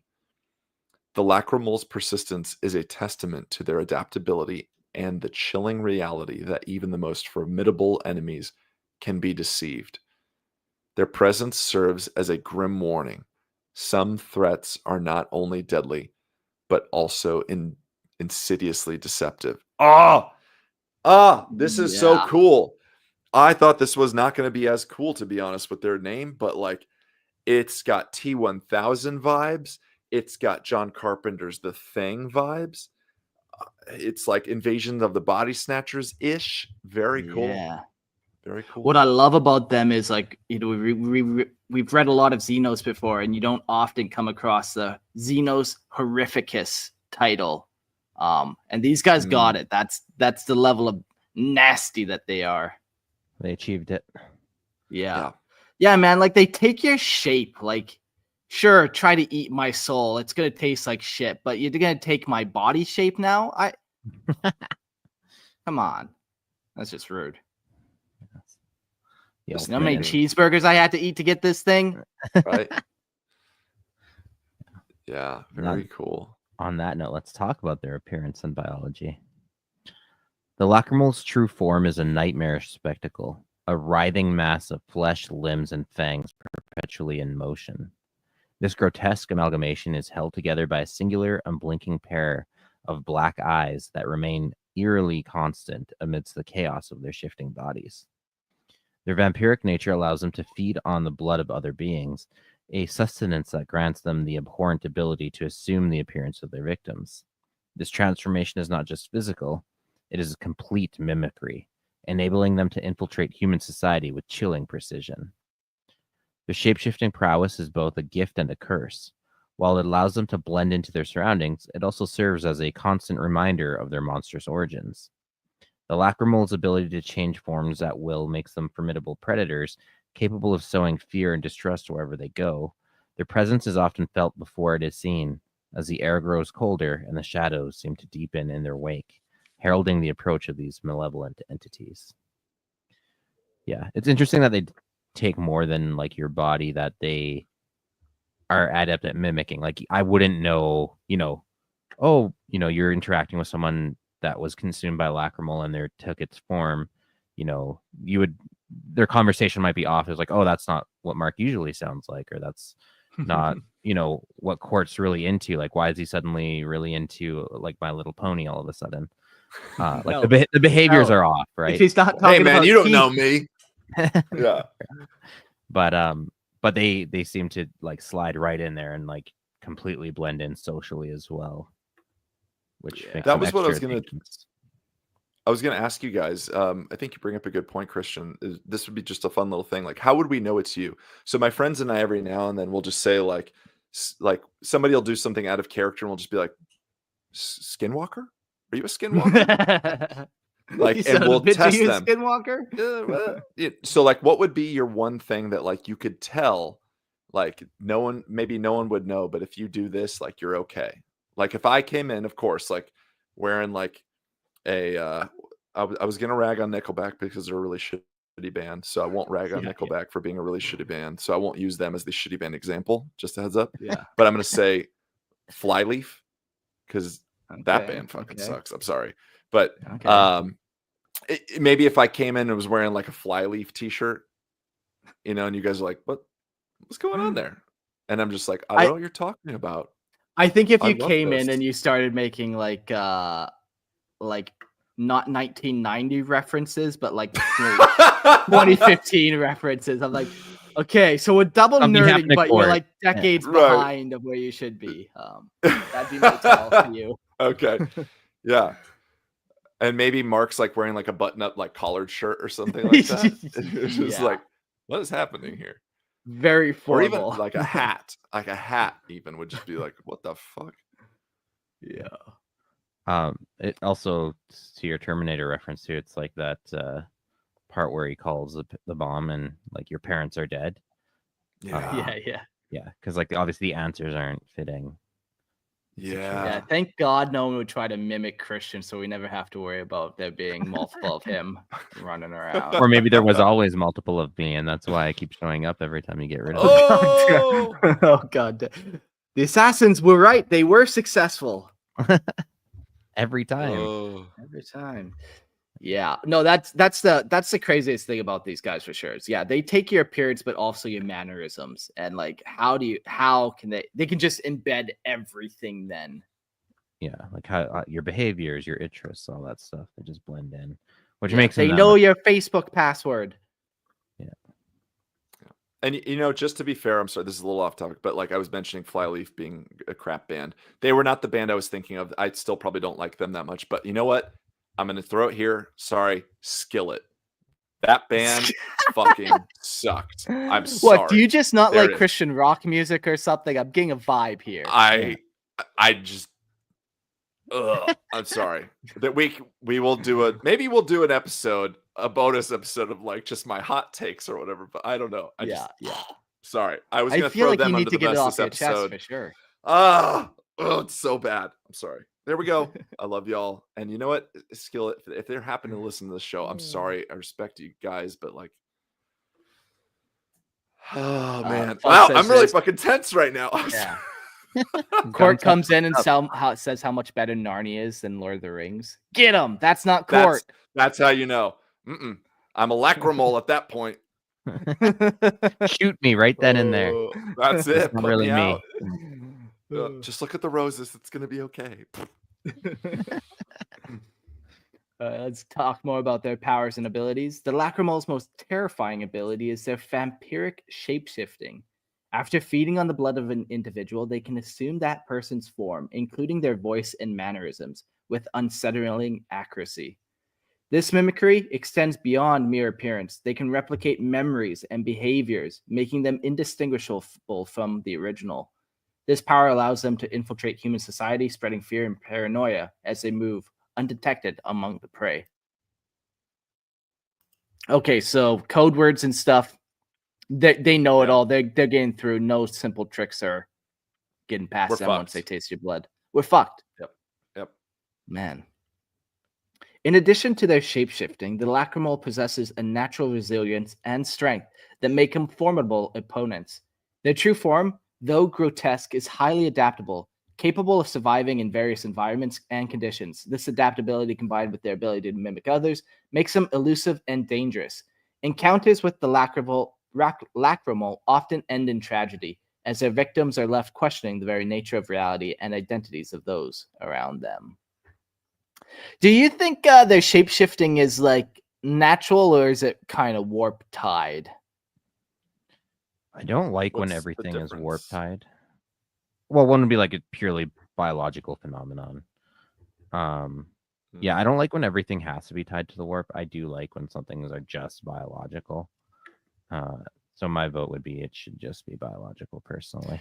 Yeah, and like we have some simple examples of like octopus is an easy one. It's something that can kind of change shape, change pigments. So sure, why not? It could exist. Yeah, Out especially there with in the stars. With its normal shaping, this like writhing mass of flesh and teeth and stuff. I just think it reconstitutes the parts it needs and then hides everything else inside. More so like the Thing. Yeah. Movie. Or Among Us too. For a dumber take, but yeah. Skeleton mentioned something in the chat I think that's worth noting.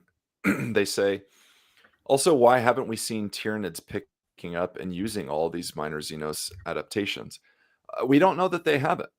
Sure. Maybe some of the things that we inherently associate with Tyranids have come from Lacrymoles, like or Jokaeros even, or just any sort of minor xenos race. Like, we don't know that they haven't. So I think I would like to say that a lot of their adaptation could be from it, but they also came from outside of the galaxy. So I don't know. There's a lot of fun things you could do with it, but I don't think anybody's saying that they haven't. So that's good to bring up. I think that's a really good point. Yeah.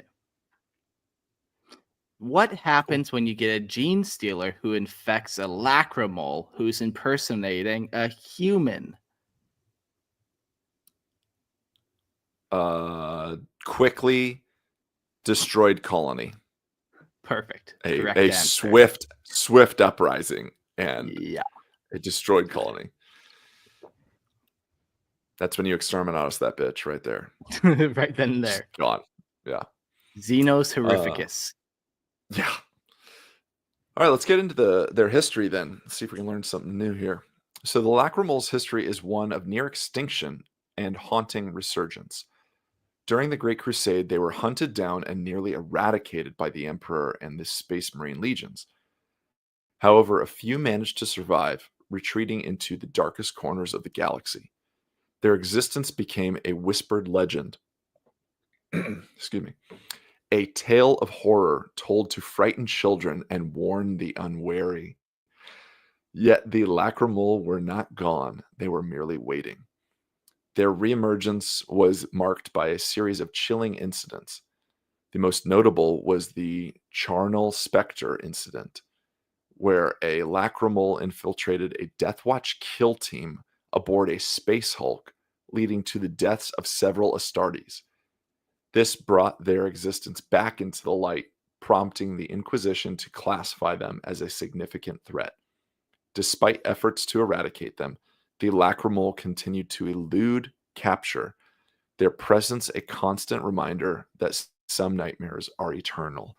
Ugh, that's cool too. I fucking love that. There are so many really fun like narrative campaign things that you could do with these guys. Just so neat. Just have And a any party in an RPG at one of the players is a Yeah. Lacrymole the whole time. Oh, I love that. I love that. Oh, that's so cool. Man, yeah, I did a narrative campaign last year for 40K. It was like an 6 or 8 week thing, and I had my own custom narrative where an inquisitor basically became part of like a heretical cult, was lost and was found and turned into like a demon essentially. But this would have been much cooler. I think this would be rad. And anytime you have something like the notable something something incident, I am so interested. Like when you talk about the Charnel Spectre incident, like what is that? It feels like it's shrouded in mystery, but everybody knows about it. That's awesome. Like that Sounds so horrific. cool. I want to know more. Yeah. Yeah. Like Good way to the get quick sense. Dyatlov Pass incident. That's so cool. Things like that. I don't know. The Great Chipmunk Fire of 79. Oh, yes. Now we're talking. And if anybody gets that reference, big high five to you. Big high five. Oh, Anyways, Just gonna man, leave that mystery hanging, eh? I'm just gonna leave it hanging. The Great Chipmunk Fire of 79. All right. Let's see if the Lacrymole have a homeworld that we know of. It seems to be a trend that a lot of these minor xenos are missing their homeworlds. Could or could not be exterminatus by the Imperium at some point. one can hope. The Lacrymole's origins remain shrouded in mystery, their homeworld lost to the annals of time. What is known is that they once inhabited the galaxy freely, preying upon various species and spreading their influence. Their ability to shapeshift allowed them to infiltrate numerous civilizations, leaving behind only whispers of their existence. Over time, their presence became more elusive, and their homeworld faded into obscurity. Today, the Lacrymole are believed to inhabit the fringes of known space, lurking in the shadows of forgotten systems and abandoned ships. Their true numbers and locations are unknown, as they continue to evade detection. The galaxy's vastness provides them with countless hiding places, and their shape-shifting abilities make them nearly impossible to track. As a result, the Lacrymole remain a persistent threat, their eerie presence a constant reminder that some horrors are never truly vanquished. Yeah, that would be the thing about fighting these guys. You would always have it in the back of your mind that like there could be another one, and like there could always be another one. You'd always look at all your friends, and you'd never look at them the same way again. That's the great thing about like I just love that idea, and it makes for great horror. The ending of Yeah. the thing, like that there. Yeah, Just wondering like who is Who good and who is- is not. Yeah. Yeah. Oh yeah, Yeah. man. Yeah. The cultures and beliefs. The Lacrymole, a vampiric xenospecies, possess a culture that is as enigmatic as it is unsettling. Their societal structure remains shrouded in mystery, with little known about their origins or the extent of their civilization. What is known, however, is that they are driven by an insatiable need to feed on the blood of others, a compulsion that overrides any semblance of cultural or spiritual development. This singular focus on substance has led to a nomadic existence as they traverse the galaxy in search of new prey. Their ability to assume the forms of those they have consumed allows them to infiltrate human society, spreading fear and distrust wherever they go. Despite their predatory nature, there is an eerie sense of melancholy that surrounds the Lacrymole. Their existence is a testament to survival at any cost, a grim reminder of the lengths of which they would go to endure. They do not build empires or engage in grand schemes. Instead, they lurk in the shadows, waiting for the opportune moment to strike. This solitary, secret existence paints a picture of a species that has forsaken any higher purpose, existing solely to perpetuate its own survival. In this way, the Lacrymole embody the darkest aspects of the universe, a cold, indifferent cosmos where only the most ruthless endure. Okay. Yeah. So there's the melancholy, like you mentioned. There's the sadness, the lacrimosa. And the sadness really is, guys, like I'm going to humanize them for just a moment because we went from the Jokaero, who are really cool and fun, and then we got the Khrave, which are really scary and cool. But now here's the sadness of these guys. They just can't be themselves. They just they don't fit in. They're scary to look at, so they just want to be like us. And that's the sad thing, is they can't be themselves. Maybe if I change my race, gender, height, everything about me, I'll like myself, and then they I'll go infiltrate. consume a Jokaero. Yeah. Maybe if I destroy this person's homeworld, maybe then I'll be happy with myself. And you But know no, what? my That's friend. no. We Comes just from guys. within. Yeah, that's it. Lacrymole. Just be yourselves. Find be the inner yourself. peace. You don't need Yeah. to be somebody else. You don't need to give in that You don't way. need to feast on blood. You don't. Trust Well, me. maybe, We haven't maybe, done it. maybe. But That's just Well. I that's just the don't depression eating. know. This keeps happening. They infiltrate a civilization. They're like, maybe I can finally, find meaning and friends in this new society. Yeah. And then they just revert back to their old habits and just destroy it for Depression. everyone. And they're like, I did it again. I keep doing Damn this. it. Yeah. I eat all my friends. I personally have a policy where I shoot every third friend of mine just to make sure they're not potentially a lacrymal. Right. How do you? I really how don't do you know how that who's the fixes third? it. Yeah. Yeah. I don't know if that's. Oh, you mean like in general? You Yeah, just like count Just them. like who's- a Yeah, like the third person I run into that day. Just sorry, bud. Oh, I thought Just maybe you're on your phone warning. and you're just going through your contact list, like 1, 2, 3. Okay. You know 1, what? 2, The 3. methodology doesn't matter as long as you're doing it. It's the thought that counts on this one. Yeah, you think. can never be too safe around the lacrymal. Yeah. Okay. All right. Lacrymole tech. Here we go. The Lacrymole's technology is as elusive and disturbing as the creatures themselves, lacking the advanced weaponry or grandiose constructs of other xenos races. They rely on their innate abilities and cunning to survive. Their most terrifying technological asset is their vampiric shapeshifting, allowing them to assume the forms of their victims with unsettling accuracy. This ability enables them to infiltrate human societies, sowing fear and paranoia as they move undetected among their prey. The true extent of their technological capabilities remains unknown, as they prefer to remain hidden, their presence felt only through the chilling tales of those who have encountered them. The reliance on deception and mimicry over brute force speaks to a culture that values subtlety and patience. The Lacrymole do not engage in open warfare or grand technological endeavors. Instead, they operate from the shadows, manipulating events to their advantage. This eerie approach to survival is a stark contrast to the more overt strategies employed by other xenos species, highlighting the Lacrymole's unique and unsettling place in the galaxy. Their technology, if it can be called that, is a reflection of their nature, insidious, hidden, and terrifyingly effective. Whew. Yeah. Not much to be said about that. I feel like that's just, Yeah. Honestly, the next couple paragraphs are all just really me speculation and word vomiting. It's just saying, we don't know much about their military. We don't know much about their technology. We don't know much about their culture and belief. What we do know, though, is that they are xenos horrificus, and that if you encounter them, exterminate them. Yeah. You know, the details, they can get lost in the weeds. But at the end of the day, if you were to remember one thing, that's what you want to remember. And you had these guys up with the Jokaero, the lovely, orange, fuzzy, technologically advanced dudes. And then we went dark as shit, and then really dark as shit. Like, man. Yeah. Whew. Sometimes that happens with these xenos. When you go into the galaxy, I definitely understand why the Imperium is so xenophobic, whether you're dealing with the Khrave or the Khrave or these Lacrymole or just whatever. They're all just like, yikes. Yeah. Not a good place. Yeah.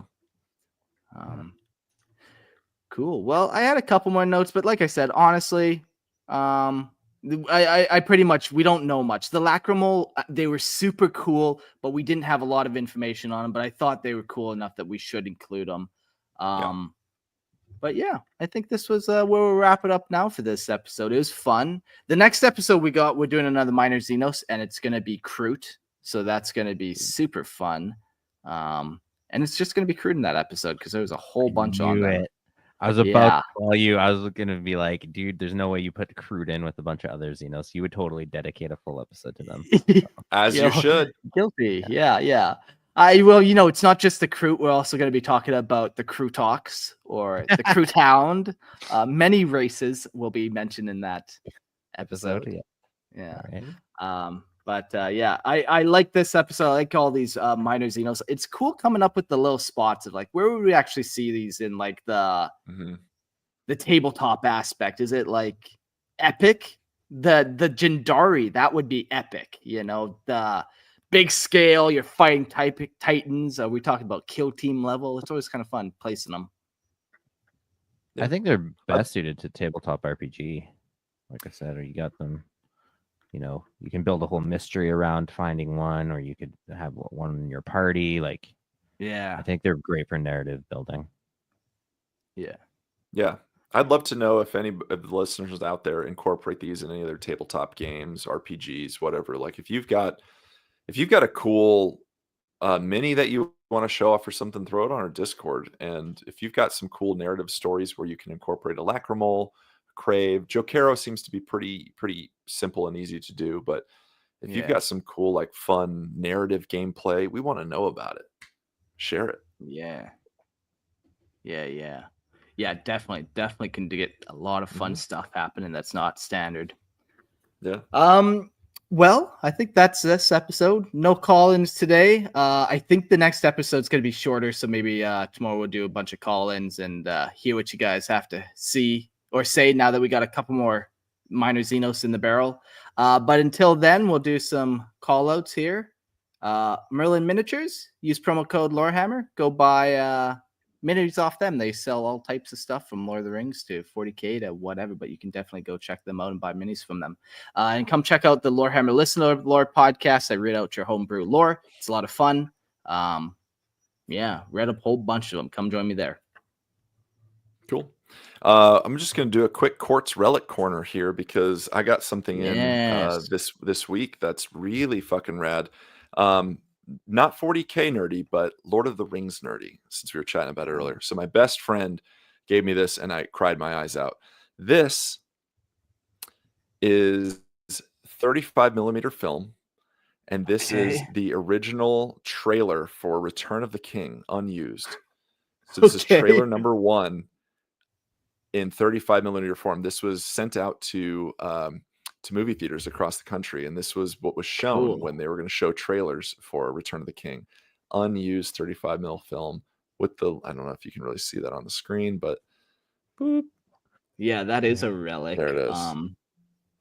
Yeah, it's hard to see. Yeah, I can't wait for you to tell your kids. Yeah, back in my day, we used to watch movies on this thing, and they just like, what the hell? Yeah, pretty rad. You better take good care of it, man. Put it in like I literally have it in a plastic bag if I don't just show it off like this, but I'm gonna try and I don't know if that's good enough, man. No, I know I'm gonna get like a canister for it. So yeah.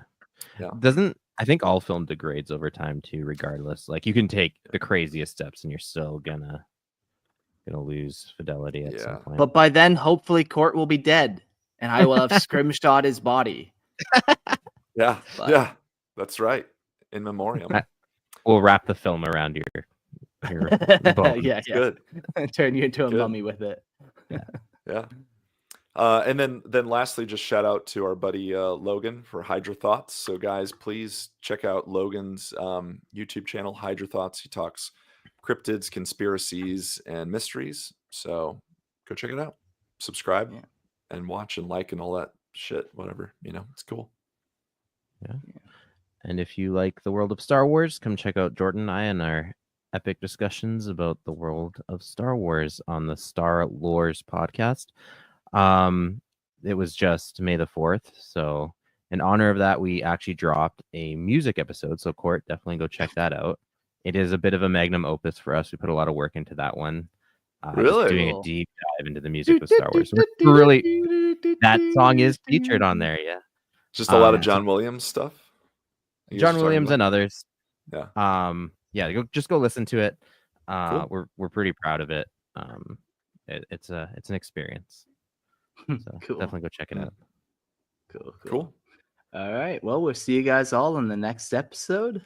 Thanks to all the Patreons for supporting the show. And yeah, we'll see you later. Adios.